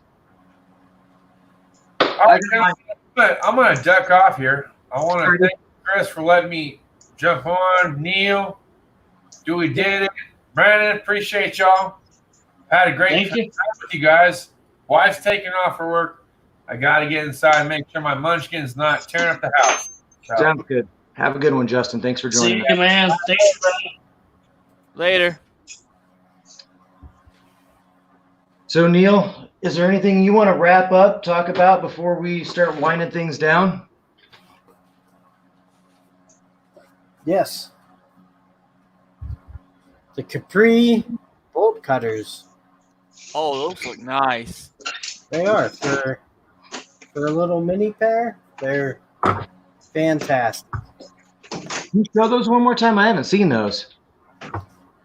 I saw you show them earlier. They almost look like Cobalt, but what did something like that run you? 14, 17? No, I think these are actually like these are actually I'm pretty sure if you look at them, they're a lot like the knee packs. Mm-hmm. And these were, I was saying, somewhere in the $20 range. So, did you get that on Amazon? I did. Okay. Make sure you're never going to lose your Amazon stuff, but if you ever have warranty issues with Capri, they do ask for a proof of purchase. So you'd have to go back and reference your Amazon receipt if you ever needed to warranty it out. So Long Island Paintball asked who sells Capri. Well, it's going to be Capri, and you can also get it through them directly or on Amazon. I also have, these are something I bought a while ago. You can't see it, but they're Tecton pry bar. I keep this in my bag. It's worked great. I mean, it doesn't have a striking cap or anything, but you can still hit it. And it's worked out great. I'm just going to say, if you're in a pinch for the pry bars, my money is on going to Walmart, picking up the Hyper Tough made in the USA with the striking cap on it. There's been a lot of great reviews on those. Well, yeah. It's a Craftsman. Well, they're made by Wild. And so, yeah, they're good. They're good pry bars. Now, like this set is a 4 set, is a lot cheaper than those.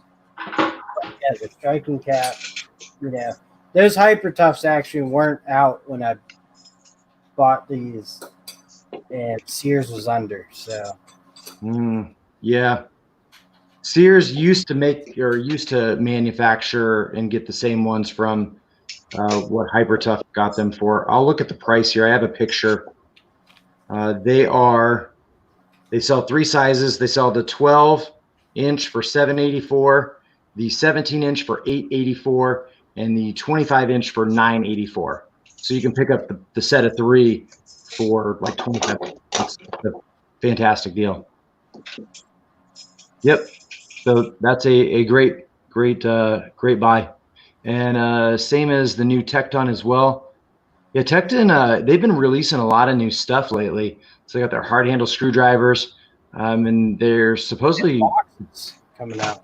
Yep, the boxes are coming out. Those are priced a lot higher than your DIY stuff that you would see at Home Depot and Lowe's and Cobalt and all those. They're really priced in the same range to me as what the Icon stuff is at Harbor Freight for the new Tecton boxes. If you really look at it, which is actually higher than a lot of the boxes you'd pick up at Napa or things like that. I can't remember the brand that Napa carries, but yeah, they're pretty pricey, but they're good quality. Are they USA made? No, I'm pretty sure they're made out of Canada. Okay. I'm like 99% positive they're somewhere out of Canada. But yeah, we got that's the other person that I forgot to mention. We got Dan McCavitt's Tools and Bagels. The name says it all. He's got the least amount of bagel content, but he does have some, because Neil pestered him over and over and over again to have some bagel content. But we kid because we care. That's really what it comes down to.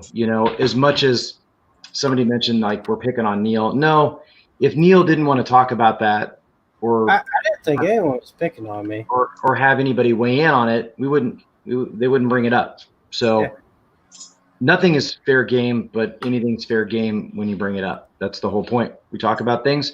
We talk about our struggles. We talk about our tools. We talk about our problems. We talk about life.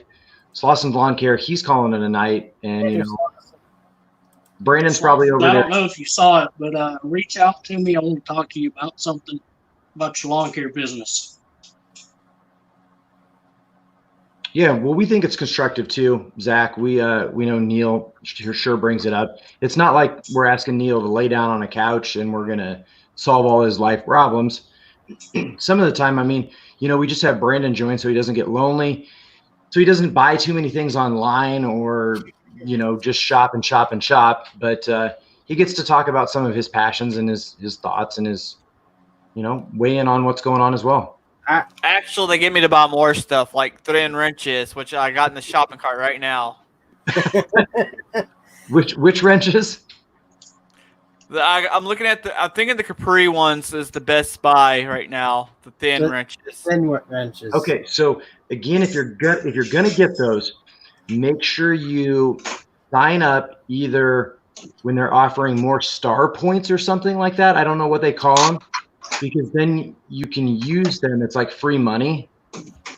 And so you either use the star points. They made it one time where if you sign up, you got like 200 or 300 star points, which is like $5 free that you could use.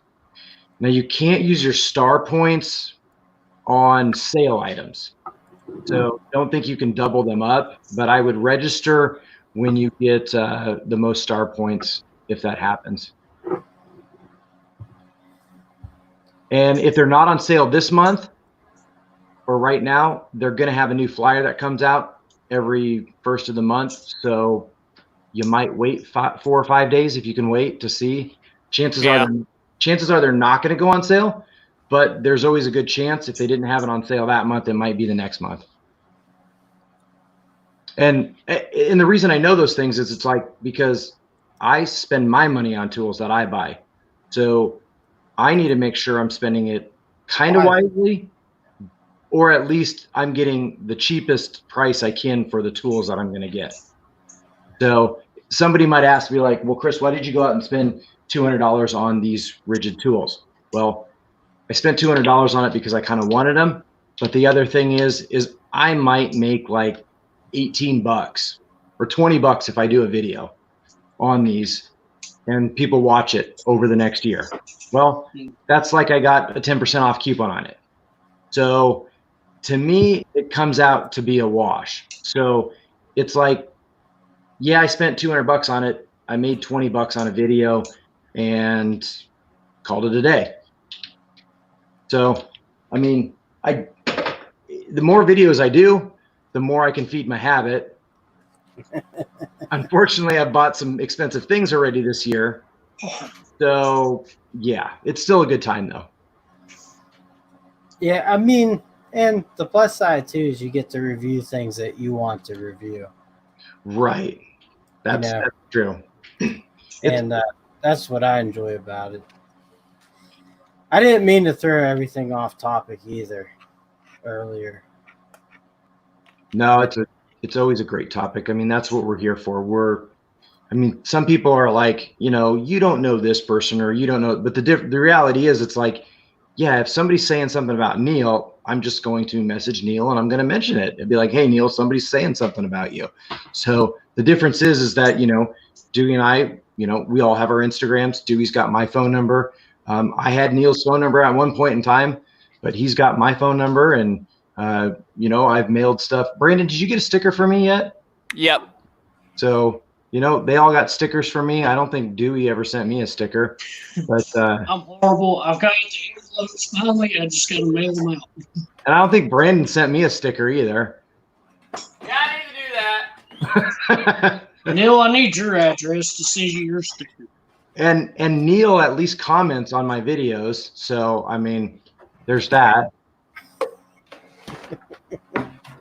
Wait, we don't agree with Neil. Yes, we do. I got Neil's back. There we go. Look at that. Look at that. Oh, yeah, that's nice there. And I don't know if you can see it, but in the Works Pro. Nice. Graphics. Mine and Client Graphics stickers, we get ours from Sticker Mill. Yep. Yeah, my wife ordered the first round of stickers for me, and I actually asked her, and she's like, I used 2 different Gmail accounts, and I got you the 10 for $1, but they sent like 12 or 13. I was like, yeah. Sweet. And so send extra. Yeah, they sent a couple extra. So she said, well, in the future, she's like, we're going to have to start making more Gmail accounts and buy more Sticker Mule stickers, because the 10 for $1 is pretty cheap, when I think the cheapest they come down to is like 29 bucks for 50. Gave me a whole different outlook on life, like when Brandon makes some of his stickers. Yeah, well, these I buy for $1 a piece from a sticker guy, but these are the UV resistant, high quality vinyl. That's I'm what thinking I'm thinking about buying some cheap ones to give away, and then these I could like for special giveaways or something. Yeah, well, Brandon, you should look into the sticker mule 10 for $1. So yeah, Dewey's got pretty much the exact same thing, and that's the 3-inch die cut ones. $29 for 50, or if you can catch them on promo again, 10 for $1. Which I got another O open also, so. So I got plenty. Dewey send Neil a sticker. Yeah, and so yeah, you do send them a design. So basically, if you have your thing all designed, you upload it, and like if it's the die cut one, say you had a picture of 2 wrenches, and you'd say cut around the wrenches, so it might come in a cross. That's what their die cut is. So they cut it basically kind of how you want it. It's pretty nice. You can catch a good deal on it, but it gives you a whole new respect. So you think like, you know, Tecton or MotiveX or Channel Lock sends you a sticker. Granted, they might buy a ton more, but the stickers aren't free. They're Right. a cost of everything. And I think people mentioned that when they looked at like the Harbor Freight tools. And so a lot of packaging is really cheap. And then they went to the Icon stuff, and people are like, wow, I like your tools, but why did you waste $3 on the packaging? Yeah, it's the branding. You know, you want to catch someone's eye. Right. Well, if you're buying a cheap product, you usually get cheap packaging, if anything written on it at all or printed. You go up to Icon for that price. Part of the tool is the unboxing and like the tray it comes in, how nice it fits, and all that. It reminds me of like unboxing your Apple phone. That's what it reminded me of. But then you go on a tool truck, there's no unboxing. It's like you pull it out of the little cubby holder or off the magnetic rail, and they're like, money, receipt, buy. So I was like, why did they put the expensive packaging on there when, if they're trying to copy what somebody else does? That I didn't get that one. That's true. That's a good point. It's like you go get this here $50 Snap-on extension. All they do is they go, here you go, give me your money. Right. Now these are stuff I make in-house. The mugs. That's awesome. Weston, I spent over $1,500 on Icon since February. Whoops. Keep all the nice packaging in my attic. Yeah.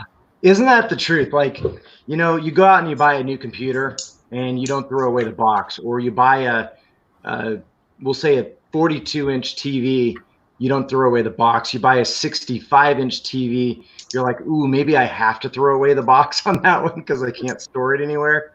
But it's funny. I caught myself when we moved 5-6 years ago, all of the boxes that I kept in my attic. It was the worst thing ever.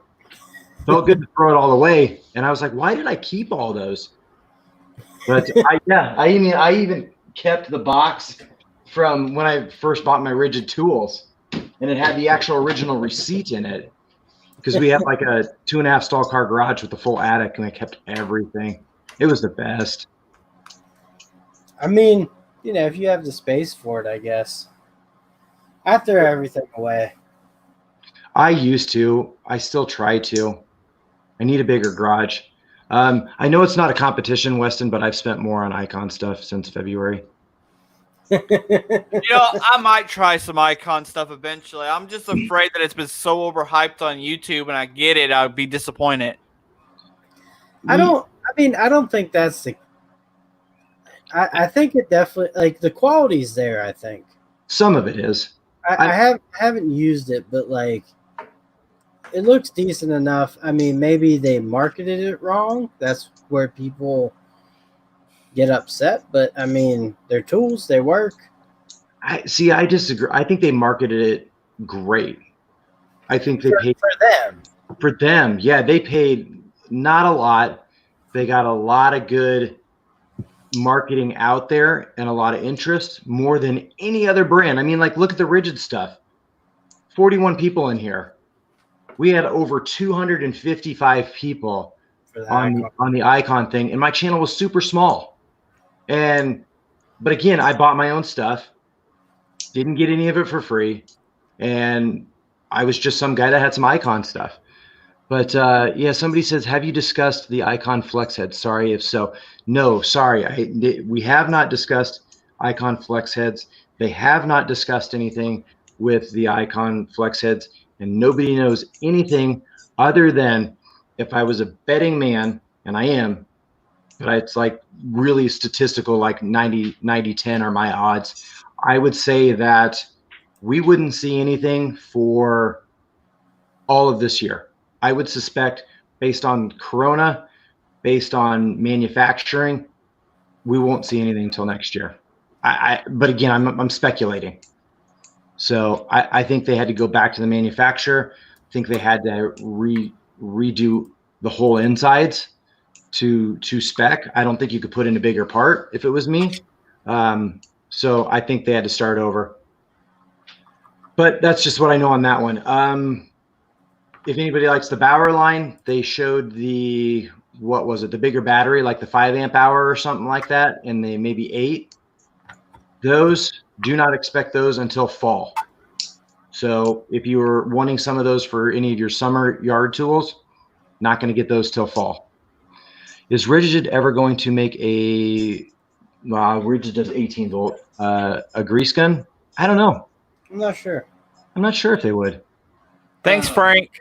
I know Ryobi and Milwaukee have one. Yeah.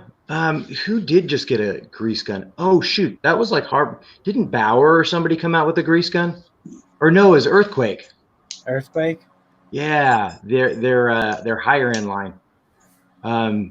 Hey Brandon, if you want to get links for your channel and Dewey's and maintenance bands, you can throw those in the chat since you're a moderator. That way people can click on them. YouTube did that thing, if you guys noticed, like a month or two ago, you could click on people's names and go to their channel. They shut that down, and so you can't do that anymore. So any moderator with the blue wrench, they can throw in links to other people's channels. A good point. Sorry, I should have clarified. Ratcheting flex head wrenches they released.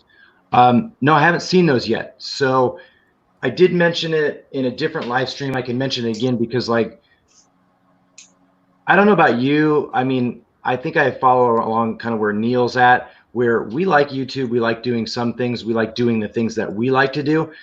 But for whatever reason right now, we just don't feel like making a bunch of videos. We know we could. We know we should. But it's not the most important thing in life right now. Yeah, I'll be honest. I have a hard time in my head to throw tools out, you know. So these are the, not on the website yet, but these are the long pattern wrenches. So they're longer than the standard 14-piece set. So that's the 14-piece set. And so these are the fixed wrenches. These are the fixed wrenches, but these are about like, I don't know, 1/4 inch shorter than the ratcheting ones. So everybody said the ratcheting ones are super long. They are super long. You can get a ton of leverage on them, but they now make those long wrenches. Metric SAE, I think it's like $100 and $79. There's a good brand on Amazon also, Gear Drive. They make some good, you know, budget wrenches. Yeah, I think Audubon Dan did a video on Gear Drive. I feel like Gear Drive is a rebrand from another company. It's actually a Work Pro company. Is it? I knew it was a rebrand, and I can't remember where I saw it. If it was Tractor Supply or somewhere else, and I looked at it. And I'm like, oh yeah, that's so and so. But they have a lot of good like non-skip, you know, sets for those. So, and they have a lot of long. They have some long handle sets. All right. How easy? Take care. Have a good night. We got Long Island saying my friend returned the Ryobi grease gun. He didn't care for it. TK Scoggin. I bought the Ridgid for its battery and charger lifetime warranty. I bought for that too. Make sure you register it. You have 90 days. If you don't register it and you don't get that LSA, lifetime service agreement, then you did not qualify for the lifetime warranty. So make sure you register it. Otherwise, it's 3 years if you don't register it, and they go by the manufacturer date on the tool. AutoZone, or yeah, Advanced Auto, I think. Yeah, maybe Advanced Auto had gear drive. Dan McCavitt said, aren't they Great Star? Yeah. Yeah. How does Icon compare to Cobalt hand tools? It's going to vary. So, I mean, I've never had any problems with the Cobalt hand tools. I haven't bought any of the gimmicky ones, but you know, some of the Cobalt like sockets reminded me a lot of the Harbor Freight Quinn sockets. Both Taiwan made, both decent. I think the colors were flip-flopped or so, but they're not bad. I mean, you could bounce back and forth between both brands, but then it comes down to, if you ever do have to warranty it, which one's closer to you? So like Dewey's probably got Lowe's that's closer to him. He's got 3. And is your Harbor Freight closer, or is it farther? I've got 3 Lowe's within about 15 minutes. 2 Harbor Freights actually that are about 15 minutes, and 2 Home Depots. So that'd be a toss-up for you, which one you're going to go to. It comes down to price and whatever you like. I can tell you my Home Depot, Lowe's, and Menards are 3 to 5 miles apart from me. It's literally like Lowe's and then Home Depot and then Menards. It's like 3 miles, 4 miles, 5 miles. And then I can get Tractor Supply in there. Harbor Freight, it's a 45-minute round trip to get there. But it's still worth it in some sense, because when I did go to work, then I could basically cut that down to like 2 minutes.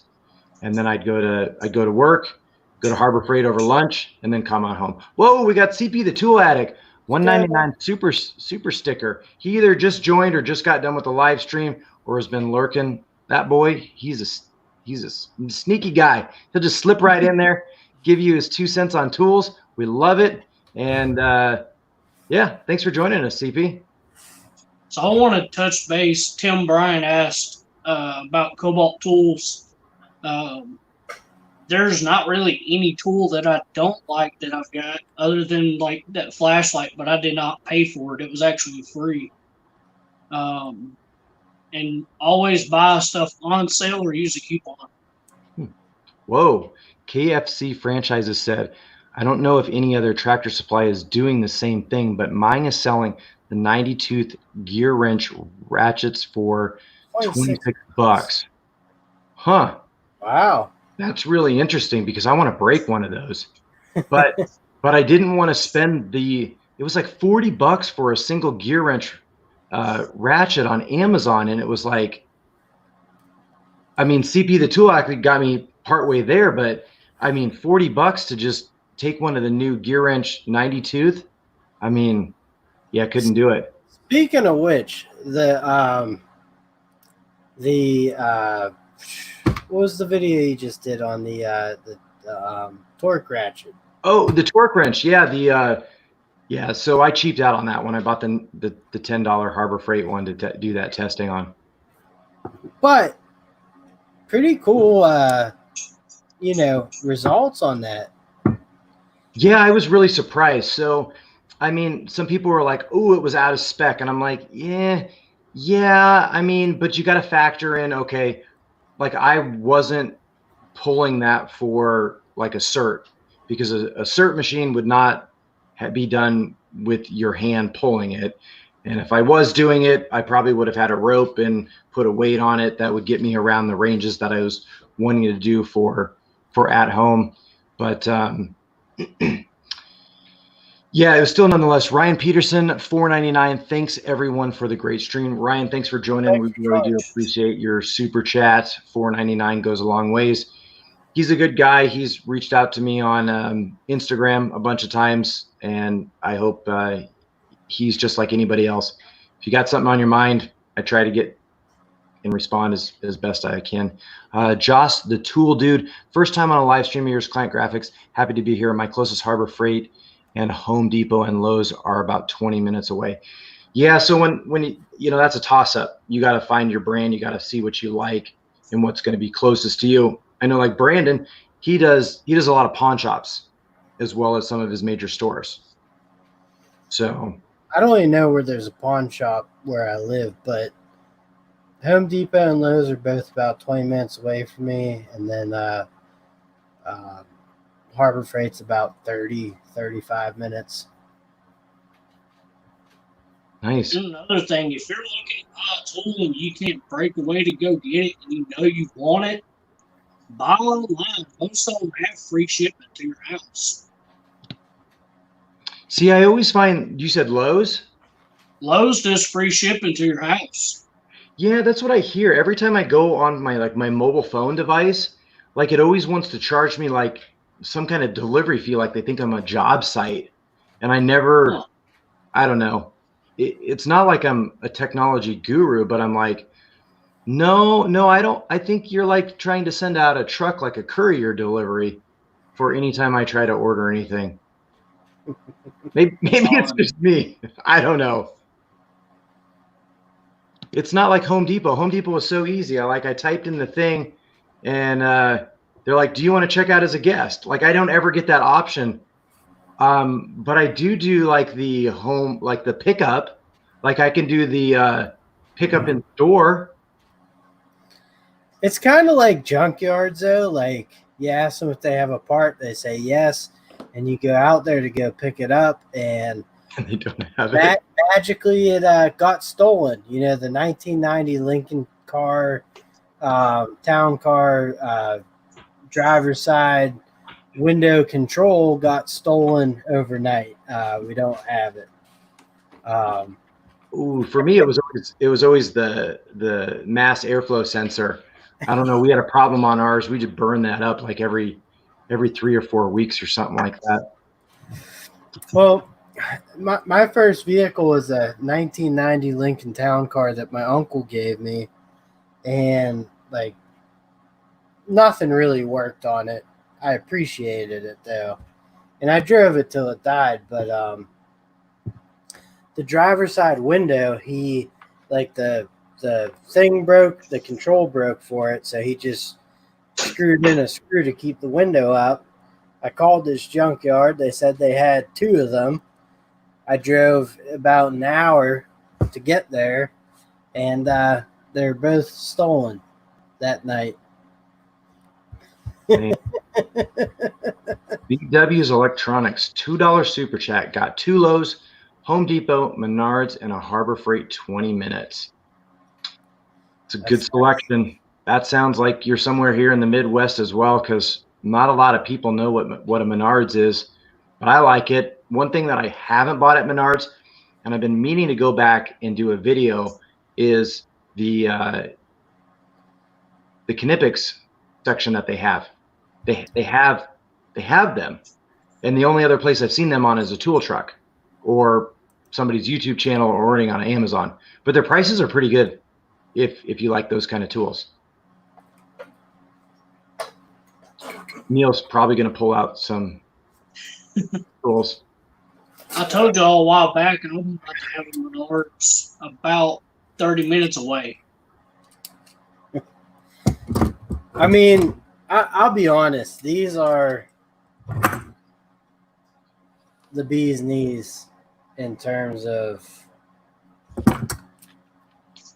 wrenches.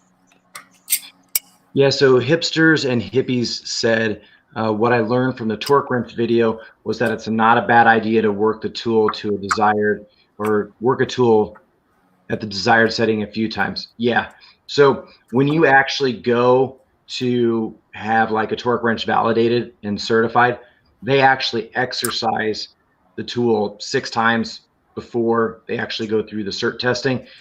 It just makes sure everything lines up, falls in place, and there's no problems. And I can't remember if they do that between each one of the settings, and it's just a little trick that it's not going to hurt the tool. There's no reason not to exercise it. And that's also why I have those fasteners on here in the different sizes, so I can exercise the tools, and that helps get the most consistency on them. And it's just a good thing to do. It's not going to hurt it.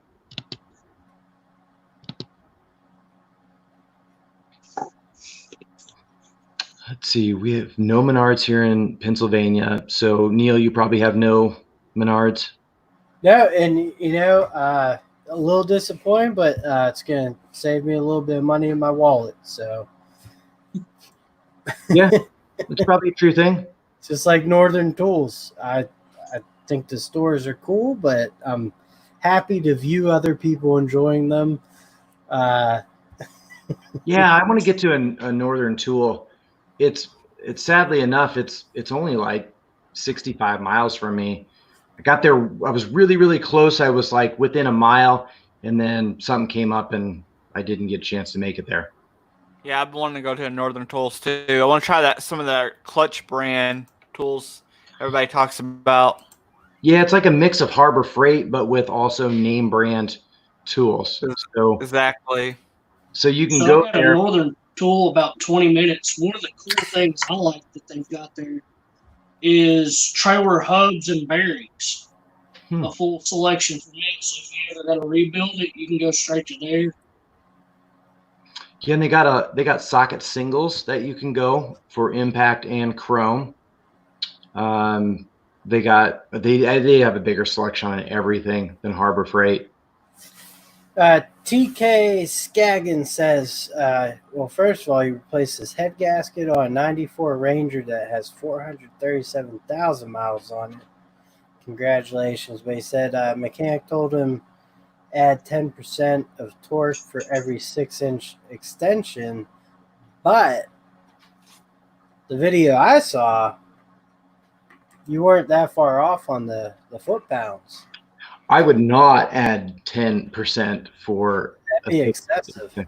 That would be like the entire amount that I had on that whole 88 inches of extension. I literally didn't lose.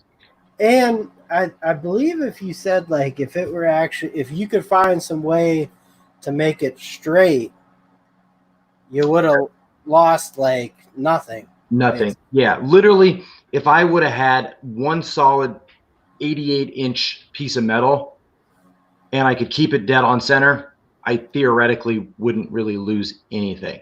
Like a pound or so off either direction.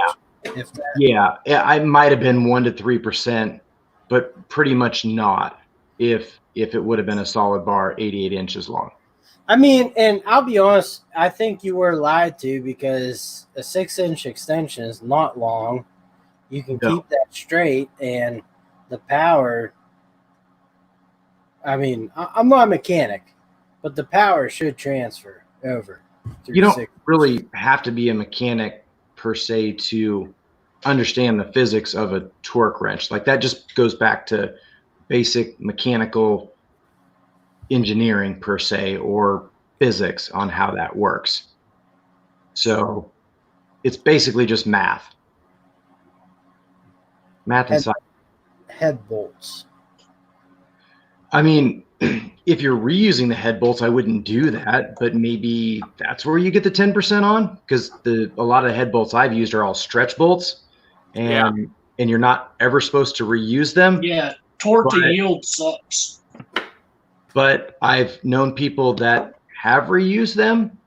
I never know the outcome because they've never kept the vehicle long enough.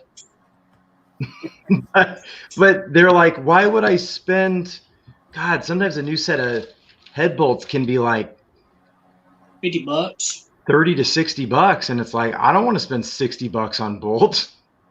Well, I mean, and I grew up, I've built many motors, torn the one in my truck probably 5 or 6 times. If you're going to work on something, you know you're going to have to go back in, and you can do it, go ahead and get a set of ARP head studs that are reusable. Mm-hmm. Where tortillero bolts are one-time use, they stretch. And I forget how much stretch is actually in them, but it's quite a bit. It is. Yep.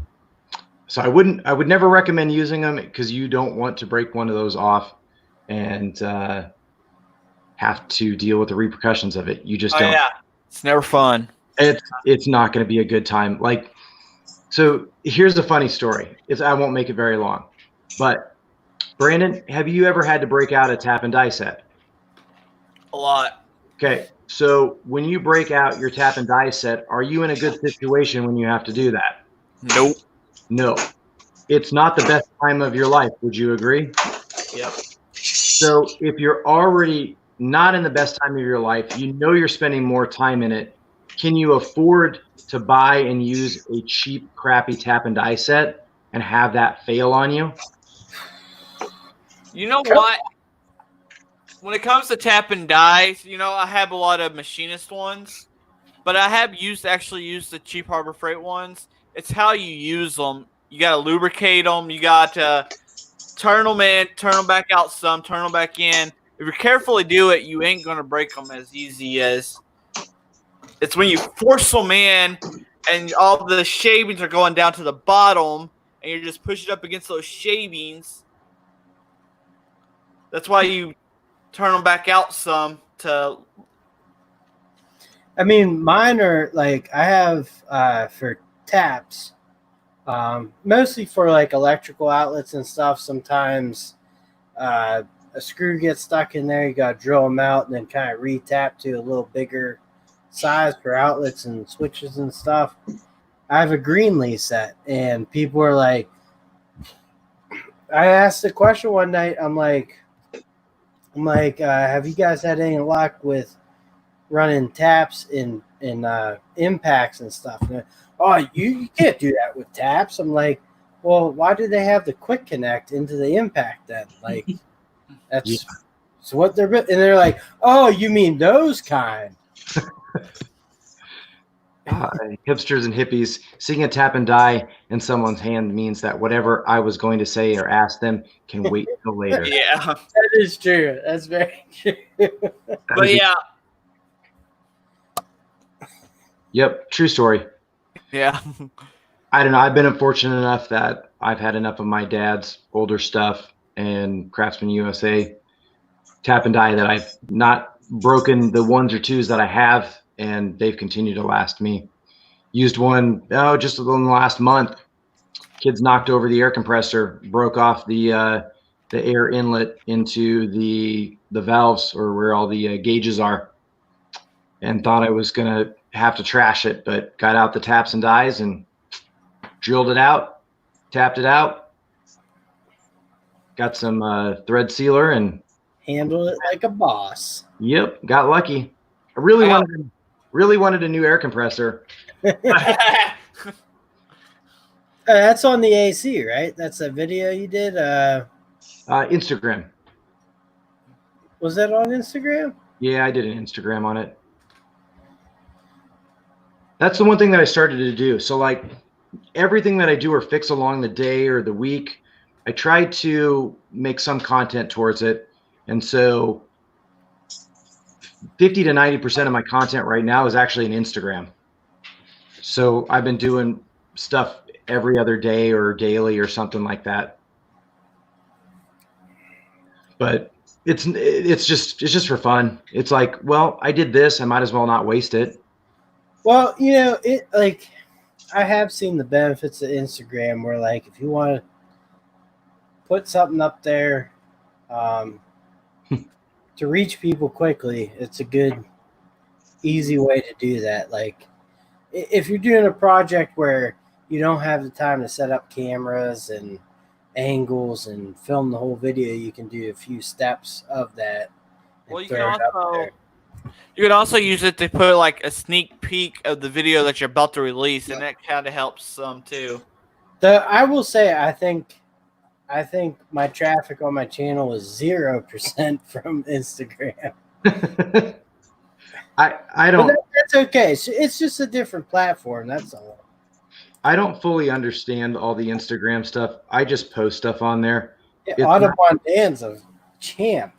Yeah, I mean, everybody's different. I mean, like, I don't know where he gets all his content, but I don't have enough. Nobody cares what I had for lunch, so I'm not going to post that. That's for Twitter. I don't use Twitter. Yeah, what's Twitter? Let's see. Something that I don't care for, but I have one just because. Well, I can tell you that when I posted, oh well, did I show breaking off any of the bolts with the little on the Instagram? Yeah. Did I do it here? I didn't do it here, did I? No. Yeah. Well, we need to do that. Yeah. Because I was just going to say that one actually reached a lot of people apparently. So let's get that going here. I'll be right back. Yeah, we always like breaking stuff. I don't know what it is. When I get stressed out, I like to break things. So I want to say something, and you and Justin were talking about air compressors. Where I'm at now, I've got a pancake compressor that we use for work. But in my garage, I don't have the actual power, and I actually got a hold of this, the battery-powered air pump, and it's pretty good. Nice. And as far as like having to blow something off, just like cleaning something like with an air hose, this little thing's amazing. Duey, we'll use the Cobalt #2.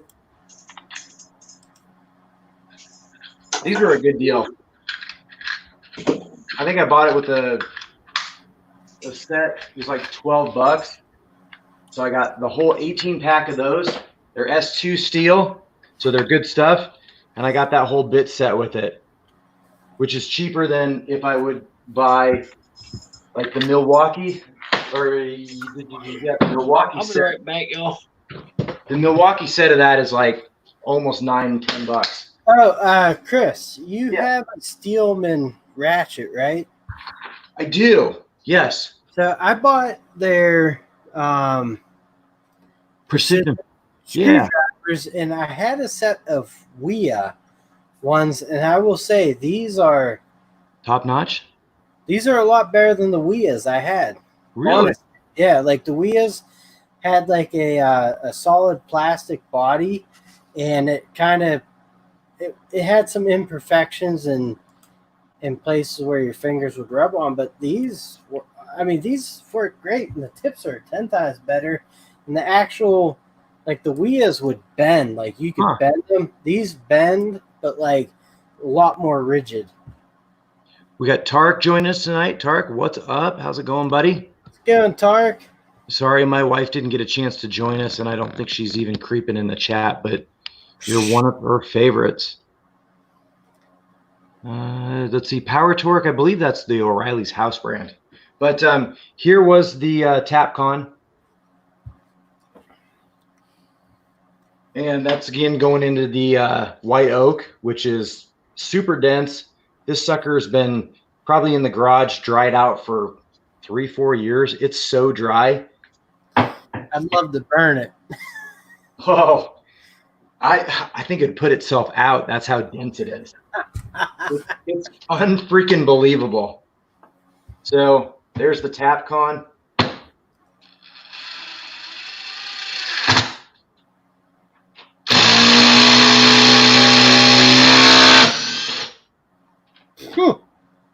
Smoked it right off. Ugh. It definitely stopped, but it didn't pop out like I wanted it to. There we go. Zipped it right off. Now, I will say some people might be like, isn't that bad? But yeah, it's terrible. It shouldn't happen.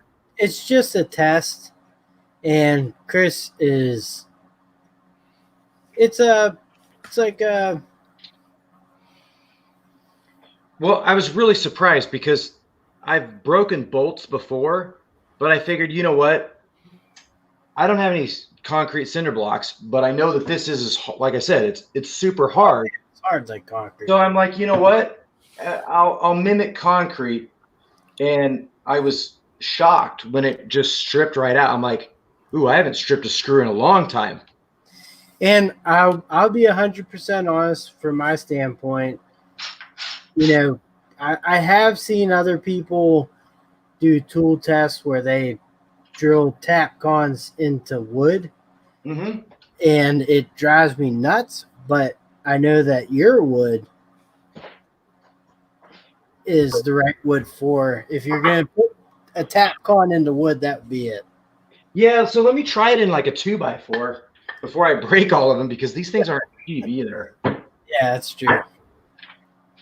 And I would expect it to just keep on drilling or just strip out the wood. That's what I was expecting.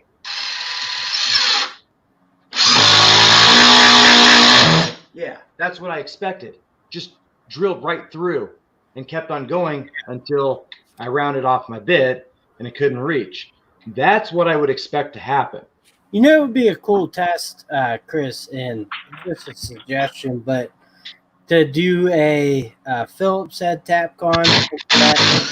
There, see, that's what I expected to have happen. Right. Again, because that wood is so dense and not soft and doesn't compact, it snaps the head right off. So that's what you'd want to see. You still wouldn't want to do that because it just means, again, you're over torquing your fastener. But the whole point of that is literally, if your driver is this small and still has enough torque and enough power to go through this, what more do you need? Right. That's and I don't know. When I use tap cons, like I have used the Phillips head versions, but I prefer the, using a nut drive type style. Oh yeah, like that. Right, and that kind of be a cool test to see in the same wood, see how they hold up. Yeah, then I'd have to go buy some more of those, and I can mail you some. I guess I could Amazon them. What did I miss? Let's see. At Klein Graphics. I can't scroll up. At Klein Graphics, what you said about the Bauer not pulling the fastener back out really surprised me.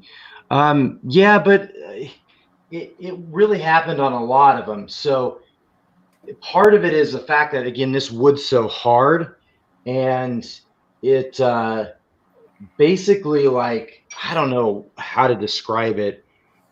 It tears up everything, and it's like it gets so hot going down in there, and then it starts cooling off and contracts back in, and literally like sucks itself around the screw on these 4-inch lags, and basically just snaps it off.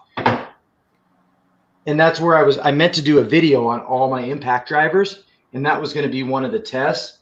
And then one of the brands that I had, which I've gotten very, very few free tools, and one of those I got free. Chemo. And it just didn't perform very well. And therefore, I'm not sure, I was just guessing. Therefore, I only got the Bauer because there was a brand that I thought it would still be better than. But this one actually performed better than a more expensive tool. And then I was like, well, dang it, I wasted my money because now I can't do that video. And yeah, so getting free stuff is just it's not fun. Let's put it that way. You know what else too? Like, I know a lot of people with brushless and brushed motors, but brushed motors are just going to drive. They're not going to cut out. They're not going to do anything. Their main goal is to drive that screw. So yeah, that versus inexpensive brushless, we'll probably eat it all day long. All right, so we got Princess Jamie in here, like you said. How's it going? At Klein Graphics, have you seen the new Ridgid SubCompact 3? It's impact. If so, what are your thoughts? So that's actually what got me excited about this whole line is, believe it or not, I don't have a 3/8-inch impact in electronic, battery cordless powered kind of tool. So I've been using like one of the extensions, but I can't get as much torque. I know there's torque loss. was looking at the XTR line. They didn't make one. What is that? Gear drive bottle opener. Oh, it looked like the Hosette one. Speaking of Hosette, these are. I got this one. That's a Hosette screwdriver. Quinn, there you go.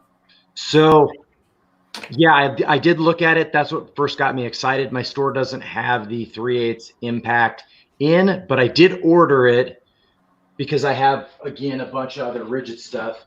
And I got the big old bag here and everything back Gen 2, Gen 5. You know what I was excited about doing the Ridgid stuff tonight and testing it out is Duey did it if Cobalt did not exist. What tool brand would you have? What I had before, Ridgid. There you go, buddy. See, I think those two tool brands compare very well side to side. They really do. And I couldn't tell you. Geez, between me and my dad, we probably got like $1,000 worth of Ridgid tools. Yeah, I mean they work. They're no slouch. They're good tools. Me personally, they didn't have enough in the arsenal, and I didn't like what they were coming out with. But in terms of, and I never used Cobalt, but in terms of performance, I think Cobalt and Ridgid are right on par with each other. Mm-hmm. I think they're trading blows back and forth. I mean, I think they're right in the same market. If they're both in lows, people would be like scratching their head, Oh yeah, definitely. I feel like Ridgid though does more deals or more promos or gives away more stuff almost, it feels like. Well, I'd have to disagree go against that. All right. Then why do I have more Ridgid than Cobalt? And I'm cheap. Because you've been buying it since 2006. Here's mainly like the main thing I see. And okay, my dad's got, what gen? I think it's the Gen 2 Impact that you got, the old one. That's the whole kit. My dad had like a 5 or 6 piece kit. Had the recip, circ saw, the flashlight, both drill and impact. And then I got the Gen 4. And to me, their pricing was a little higher, even when stuff was on sale. But Cobalt does a lot of, if you buy a bare tool, you get a free battery. There's always some deal going on at Lowe's. So, yeah, and I do want, sorry to interrupt, John Deere CJQ said he went from, he's stepping up from Ryobi. Me personally, I stepped up from Ryobi to Ridgid, and I thought that was a terrible mistake because at the time, Ridgid did not have all the tools I wanted. I didn't really think about that when I bought them. Luckily, I was able to sell them. I didn't lose much money, a couple $100, and I went into the Milwaukee lineup, and I used both Milwaukee and Ryobi. I think you made the right choice on getting the Cobalt, especially with the stuff they're coming out with now.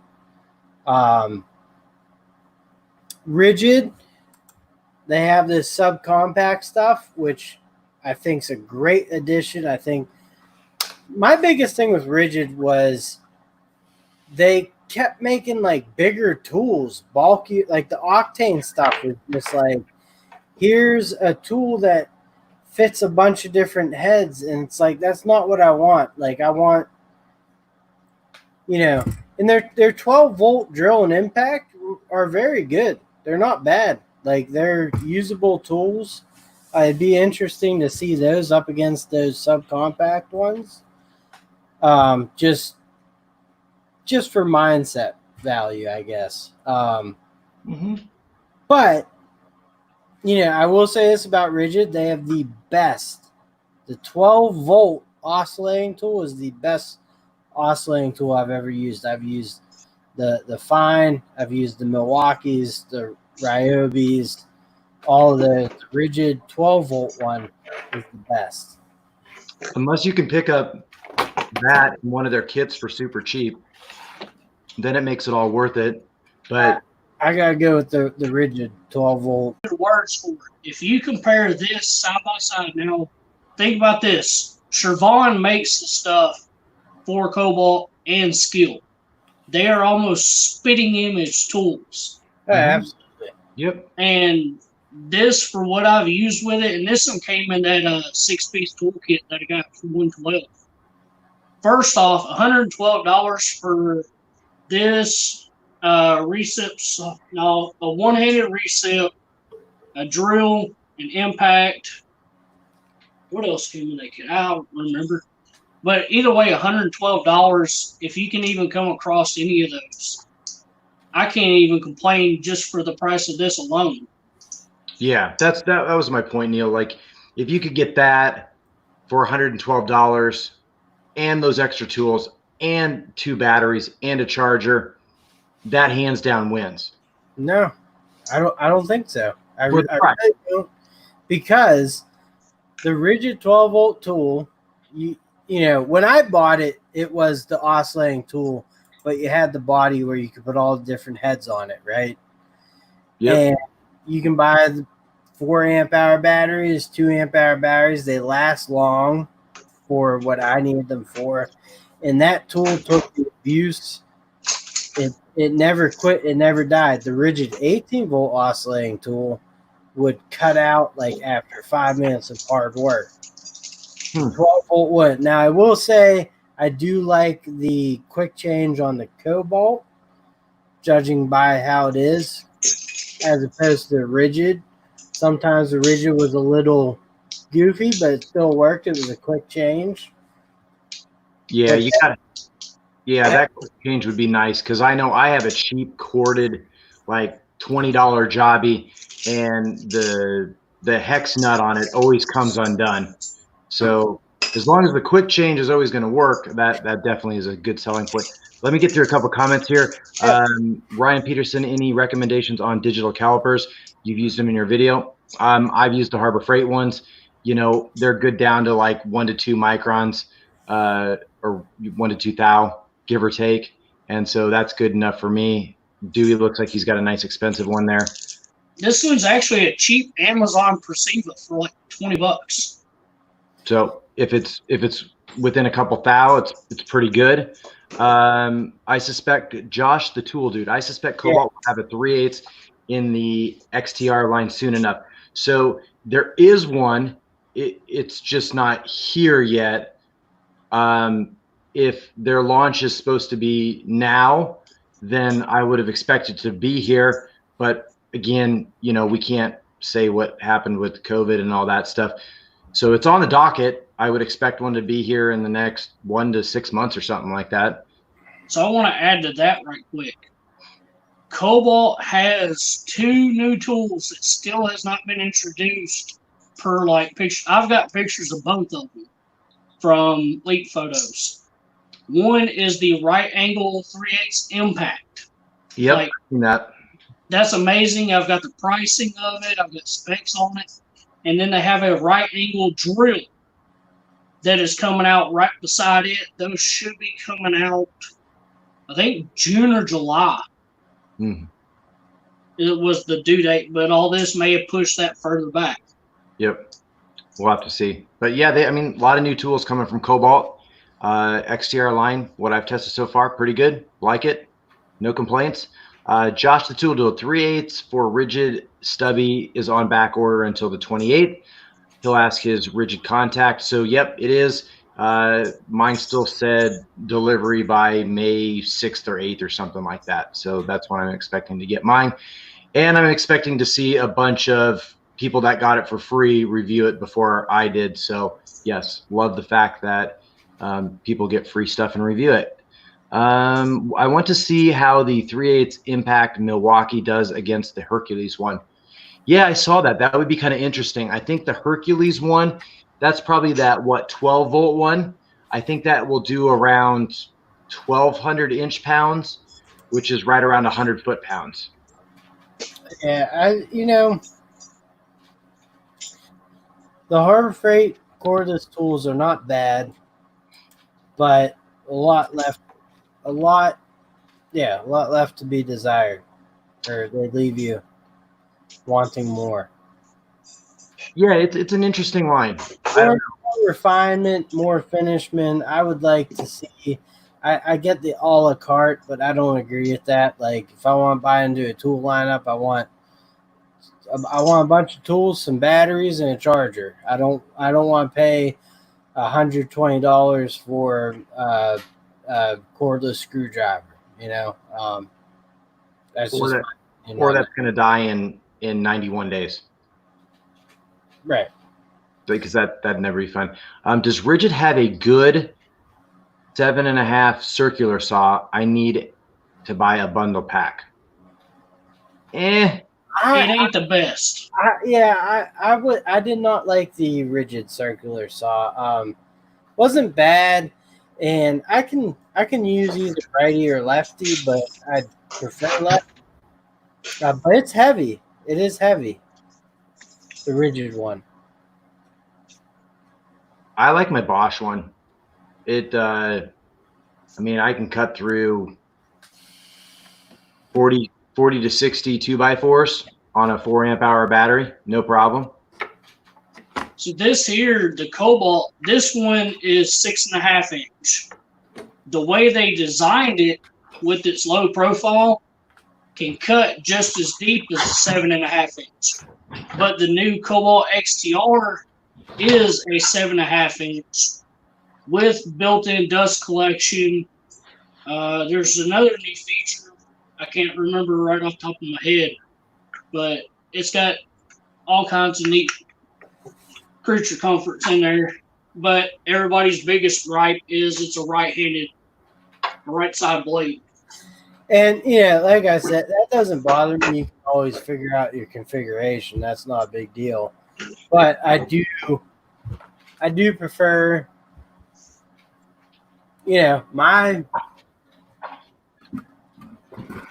my go-to here.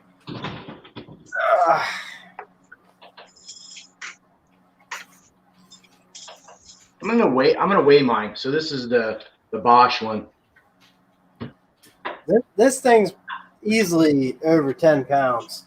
They're not light. And it's also corded, but This is 7.2 pounds for the Bosch. This is the Gen 2 Ridgid.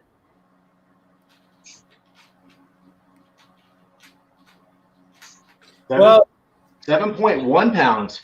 So pretty much about the same, but this thing eats batteries. This thing still eats batteries. I would not run anything less than a 3 or 4 amp hour battery. So if you're looking at the cheap Ryobi with the 2 amp hour battery, man, you're going to get like 5 cuts and be done. I mean, this is 5 1/4 or whatever, Milwaukee. I have the 6 1/4, but to be honest with you, when you're doing framing work or whatever you're doing, this will work if you know how to use it. And this thing, it's brushless, it's compact. You can stick a 4 or 6 amp hour battery on it. It lasts a long time. The build quality is there. It really works great. Me at home, like at work, I use cordless because that's what I like to use. But at home, if I can use corded, I do. If I gotta use cordless, I'll take it out. I have cordless Ryobi stuff though. That's. Let's see. So somebody asked a really good question here. I've wondered if lubricating the planetary gears in electronic impacts might not be a bad idea. It might not be a bad idea. It might not even need to be done depending on how much you use it. I mean, I know some guys that have never done it. I know other people that try to do it once every year or so. I don't think it needs to be done, but it doesn't hurt. Yeah. So one thing I say is like a lot of these tools, like if you tear it open, it voids the warranty. Yep. Like Cobalt has 3 years on the batteries, 5 years on the tool. Yep. If they don't want you to void that warranty and it breaks, then that's on them. Yeah, but I also don't necessarily know how they would say that you did or didn't open up the tool. Well, I know on my Hilti cordless screwdriver, they might know that I opened the tool because there's a wire. I got a video on it. You did a tear down video on it? No, I don't have an actual video on it. There's a wire that was pinched in there, and I put a dab of liquid electrical tape. Well, that might do you in. I could be like, I've never seen that in my life. I don't even know what that is. What are you talking about? So a weird question for you, Neil. Now, you purchased a chemo impact. Yeah.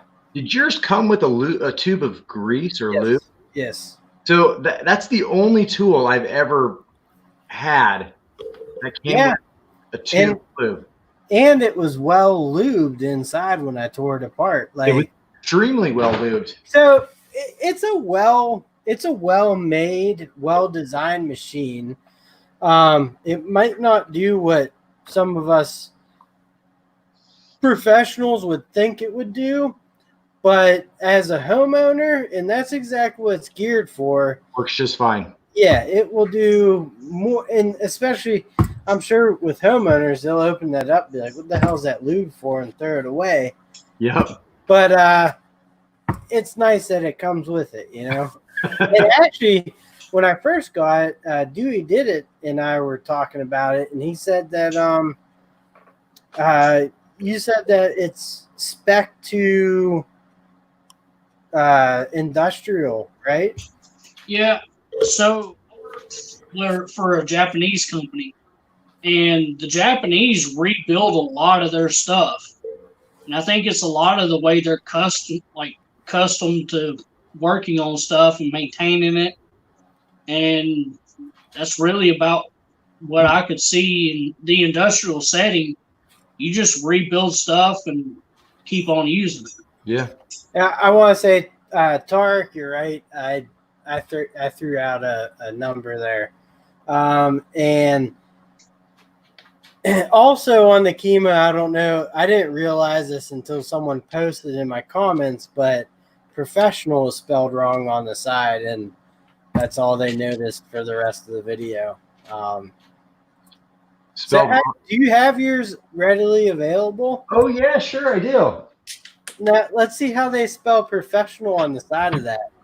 On the side of the tool? Yeah, because it says professional.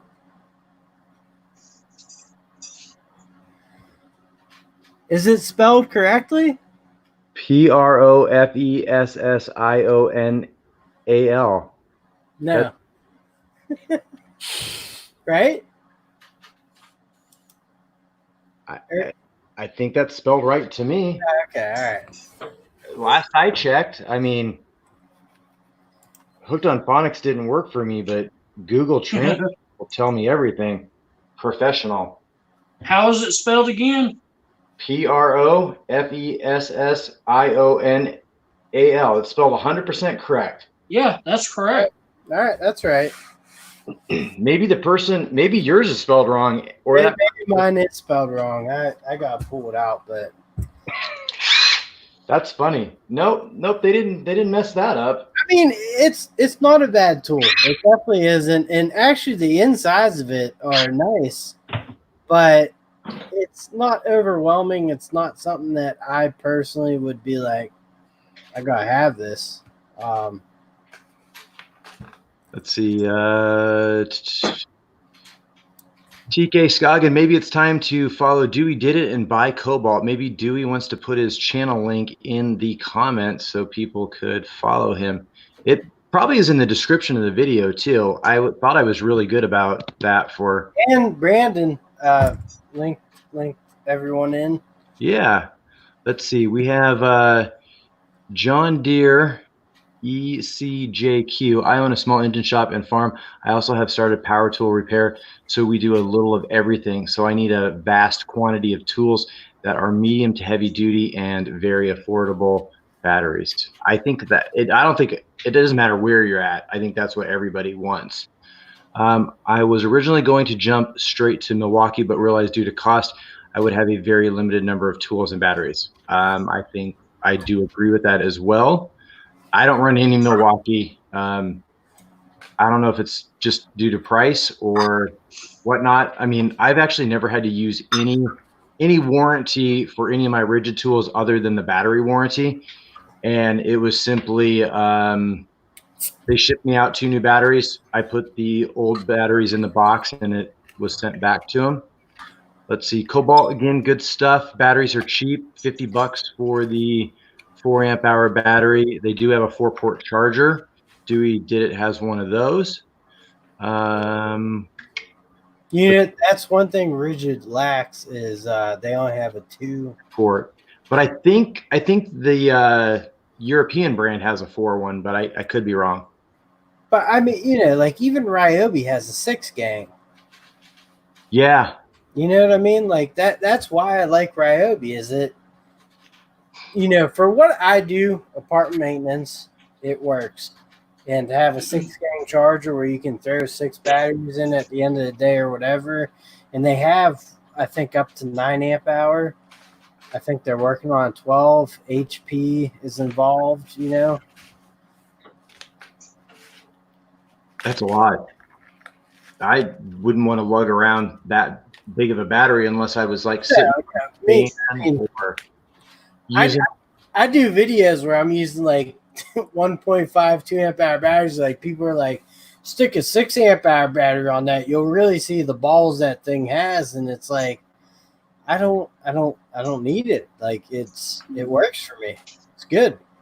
I use my 1.5 and 2 on my drills day in and day out. Yeah, me too. It always shocks me how people are like, yeah, use a bigger battery, you're going to get more power. No, technically, the bigger battery only sustains the higher burst. Just runtime, right? It's the higher burst and runtime. So it's that peak performance that you're going to get on all of them, and then how long that can stay. Right. I'm not interested in that. Just if it works, it works. So your peak performance on your 1.5 amp hour battery might be 20 or 30 seconds, and then you're going to start tailing off. On your 6 amp hour battery, it might be 5 to 15 minutes. Great. Doesn't matter. You're not going to get more performance. And like I said, honestly, like the M18, I have the 12 volt version of the Surge also, but the M18 is my favorite. But my second favorite impact I've ever used is this Ridgid Ryobi. But it also has the quick. Oh yeah, love that. This is the best part though. If you're up on a ladder and you go, you see how that flies out? Yep. It has the tri-beams. I mean, it's 3-speed brushed.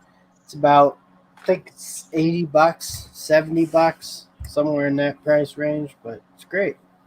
I want to know if you got another Ryobi tool that shows up orange.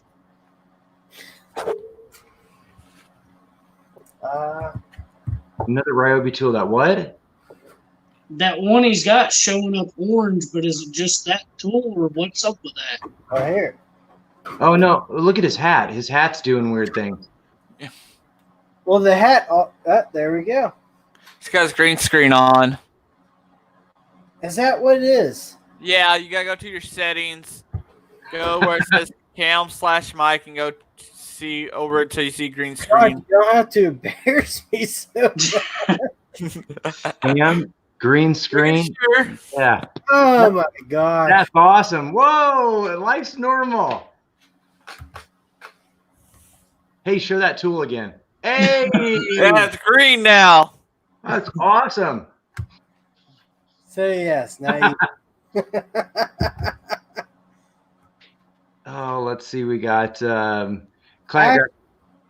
follow a lot of tool reviewers and real world testing to help my decisions on what to purchase.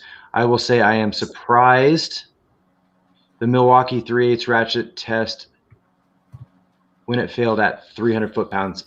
Yeah, that was really impressive. It's heavier than the majority of the ratchets. So if it's like, you know, a weight to power ratio, it's definitely going to lose in the weight ratio, but it is really, really strong, really smooth. And I liked it. At Tarek, Milwaukee 3/8 ratchet was my #1 purchase when I made the jump from air. I think,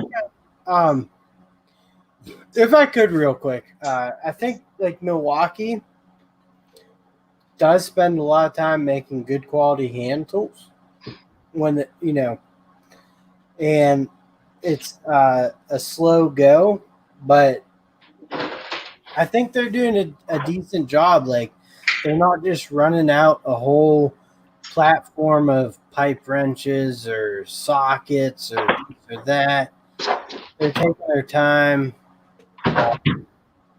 building it up. See how it does, you know? See if anyone buys them. I like my router, BW. I do.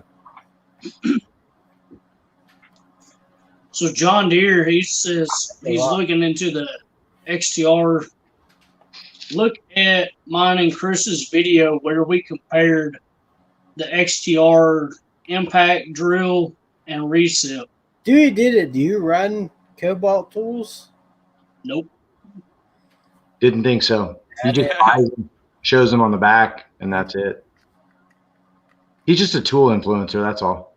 I mean, they're all brand new, right? Yeah, they look brand new. Never used. I'll be honest with you guys. There's a lot of tools. There's some tools I've reviewed and showed that are beat up pretty good, but it does not show up on the 4K. I don't know why. Because you're shooting in 720 and up converting to 4K. No, I have a 4K phone. I have a lot of duplicates. Like that Lennox bag that you were like, wow, that's really clean.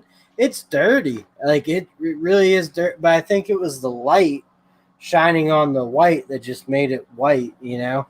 Green screen. That's what it was. Green screen. Yeah, so I have the Milwaukee and then the Motive X. I think those would probably be the twoest unique sockets from 2019. I need to do a video on that because that one's got the square one. That one's got the rigid edges on it. And that's on the to-do list. So when I get that one done, I'll be really excited because I've been wanting to do that one for like the last 6 months. Also, apart maintenance guys, we work in people's homes. So like, our end game is not to have the dirtiest tools. It's to have a clean environment. So, you know, we are being self-conscious of people's homes. And like, I said this on my live stream tonight. I'm a pretty clean worker. Like, so I bought some inexpensive but really good brushes to paint off of Amazon like weeks ago. And I used one for like 2 weeks while I was painting. Like, nothing on the handle, no paint or anything. My wife used it for like an hour, and you know, the handle has all this paint over it, you know, everything, paint everywhere. Like, what the heck are you doing? John Deere ECJQ, also interested in the XTR 1/2-inch impact. So I think the XTR 1/2-inch impact, Dewey, correct me if I'm wrong, that's like the high torque version, where the current 1/2-inch impact they have will do somewhere around 450 foot-pounds. That sound about right, Dewey? I think so. Don't you own I call it the automotive 1/2-inch impact? Yeah, and that'll do 450. Yeah. To me, I don't even know that, but I would buy the XTR in a heartbeat over the standard one. I want to know some specs on that and actually what it can deliver as far as torque physically. Like, numbers are one thing that's listed from the company, but I want to see like in person because there's no videos on that. So yeah, so it looks like the XTR is supposed to do 1,200 foot-pounds, where the other one that like I have is more like 450 to 650. So someone asked for a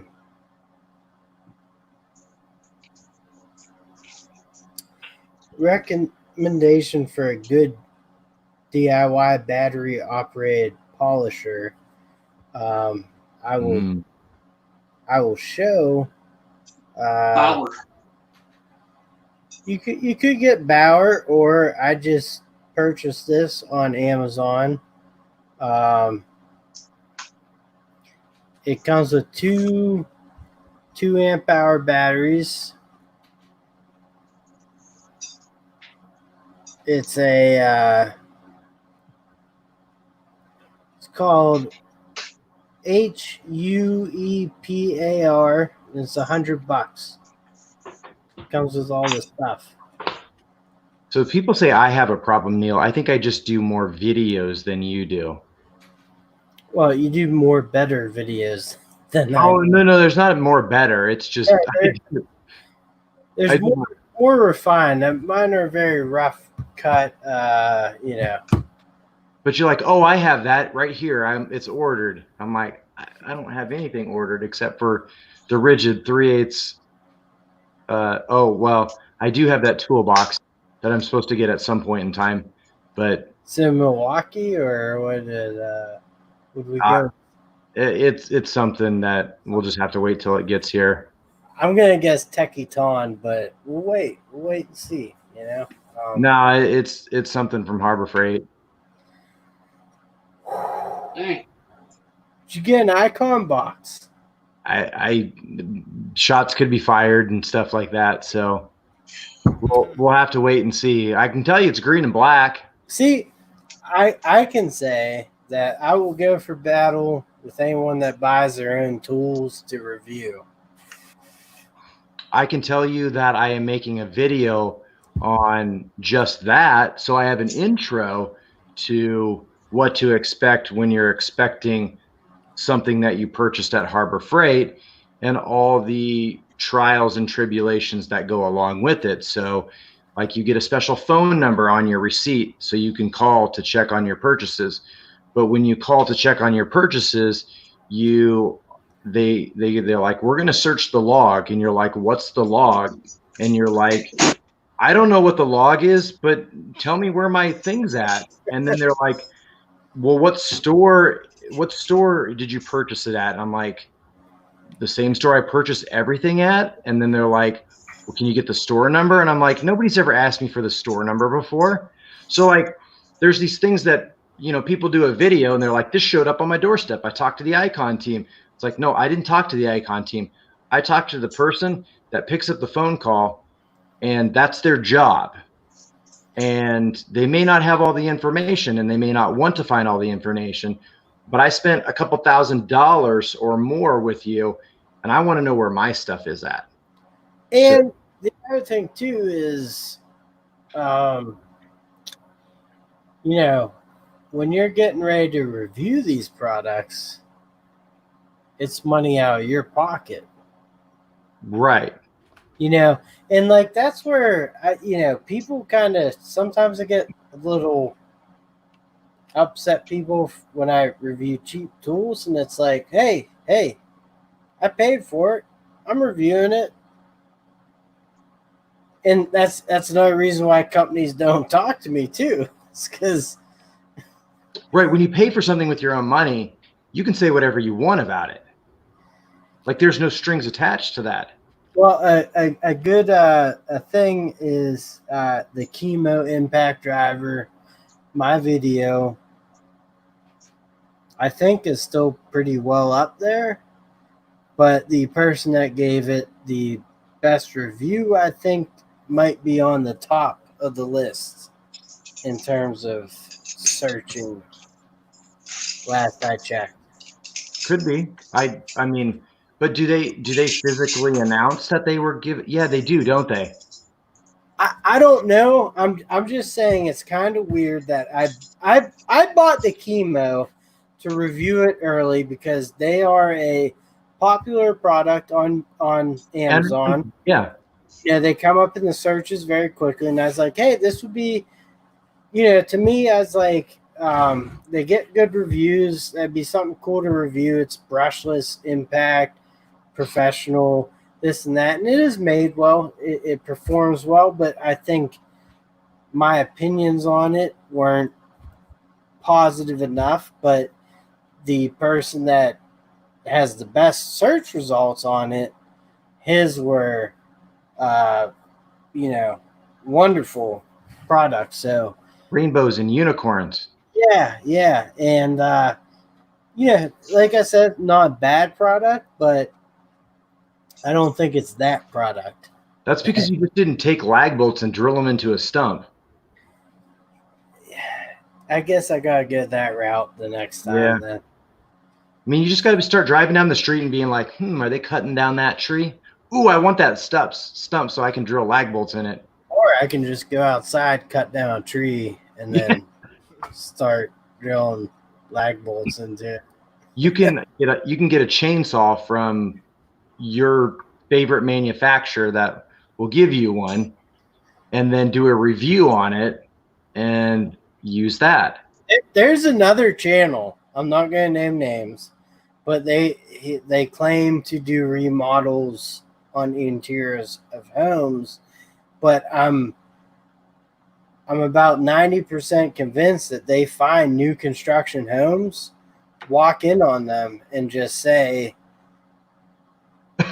they've done this work to them. Oh, like they're going to an open house? No, like in mid construction, but be like whatever the mid construction is, be like, we did the trim or this or that. And it's like, no, it's like, I've never seen you do anything physically. And I'm not saying that's the end all be all, but like, you'd want to see one video of them doing.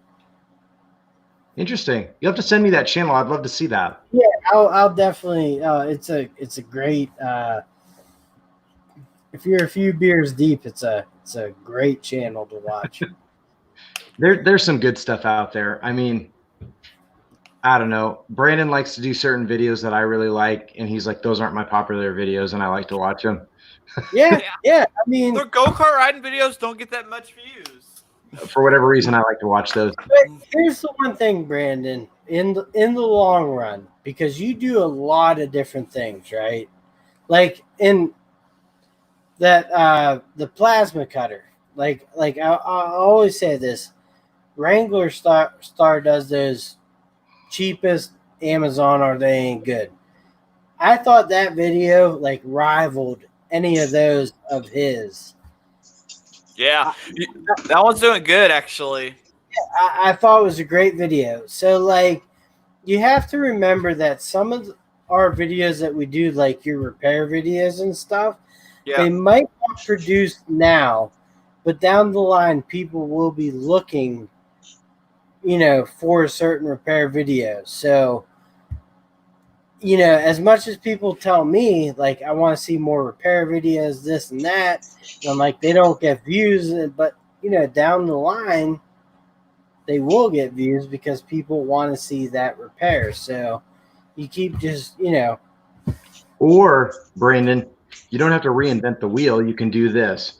So I made what I thought was a fabulous video about the world's most expensive $3,000 socket. I thought that was a fabulous video. People did not think that was a fabulous video, but I broke a Craftsman, and a Cobalt ratchet in it. So what did I do? I pulled that content out of that video and then published a new video from that same content. And it did like 4 times the amount of views in like a week. It's a good idea.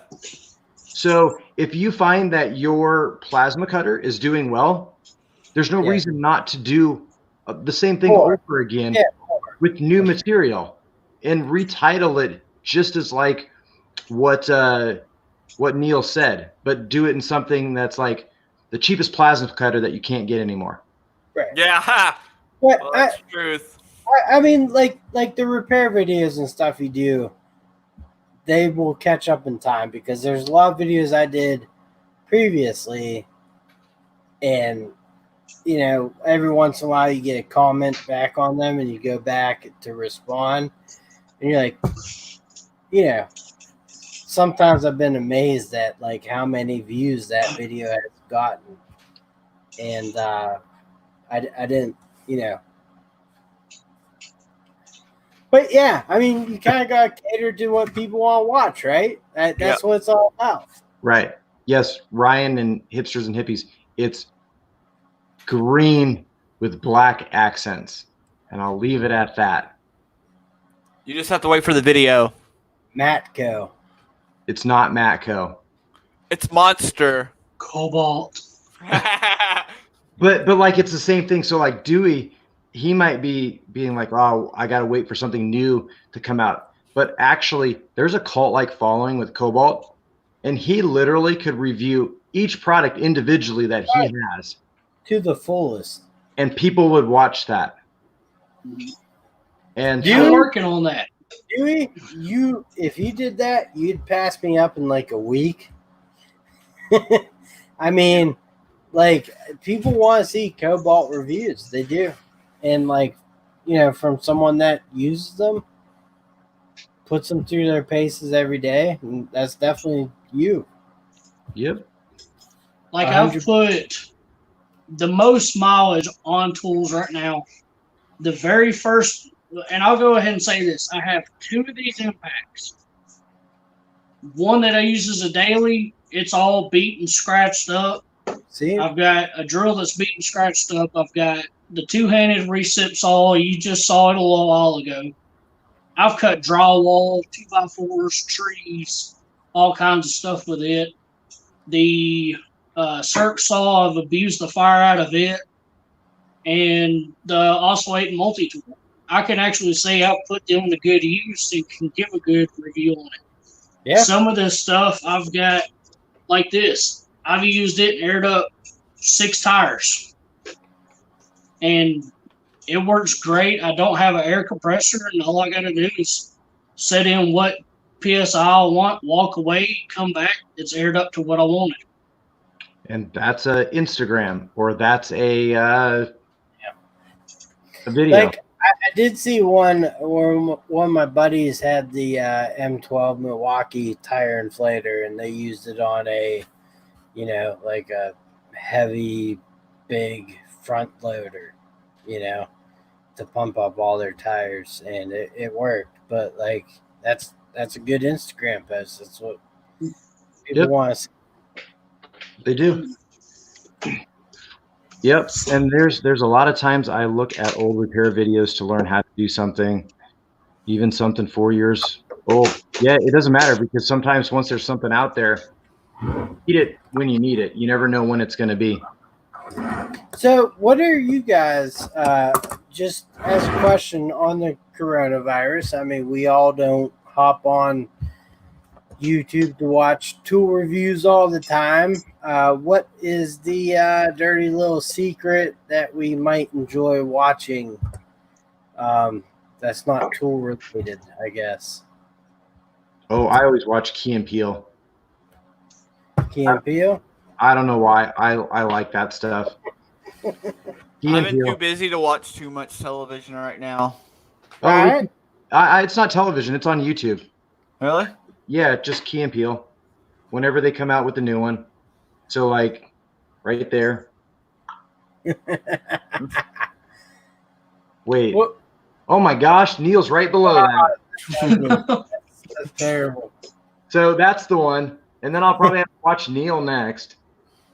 Free plug for the maintenance man. Thank you. What about you, Dewey? So we have been binge watching Netflix. And series wise, we have watched All American, which is really good. It's based in California.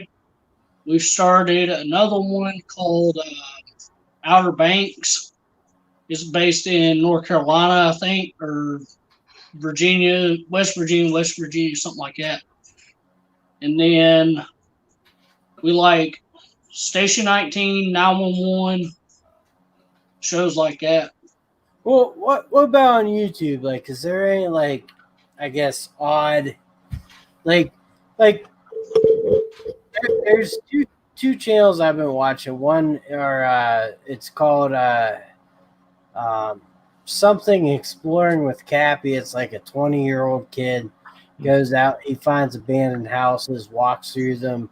I kind of like seeing the old architecture and seeing how these things have held up unoccupied and stuff. And then there's another one down in Florida. It's boats, and they go out of an inlet. It's called Hanover, I think, Inlet or something like that.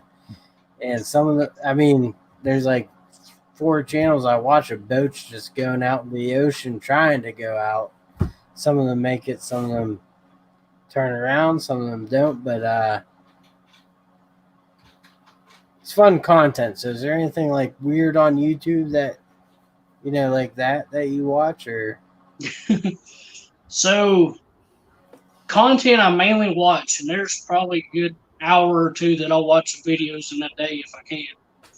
I watch a lot of Cletus McFarland, Fastener Proms. They're all car related.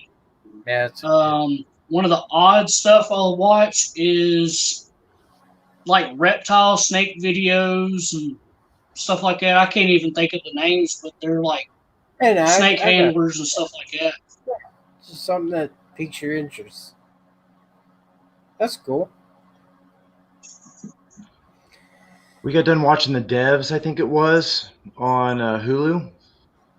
Kind of different, kind of interesting. The Devs? Yeah. I'll have to check that out then. It's kind of like a computer they make an algorithm that can see the future or the past or both, and leave it at that.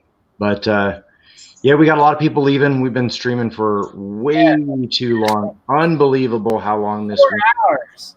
4 hours marathon live stream with the maintenance man. He's back in full effect. That's what you get when you get the maintenance man. A great time, as well as having BSS Small Engines Brandon joining us. We had Justin Dow earlier. We got Duey Did It still here. And now it's time to do it and go to bed and hit the hay and all that good stuff. So really appreciate everybody all tuning in. You guys are all subscribers, but if you're not, go ahead and hit the subscribe button. You can check out the maintenance man. You can check out BSS Small Engines, and I almost did it. Dewey did it over there. And as always, guys, really appreciate you tuning in. BS Small Engines. Yep. And as always, work smarter, not harder, and we'll catch you in the next video. Later. Later, guys. Thank you.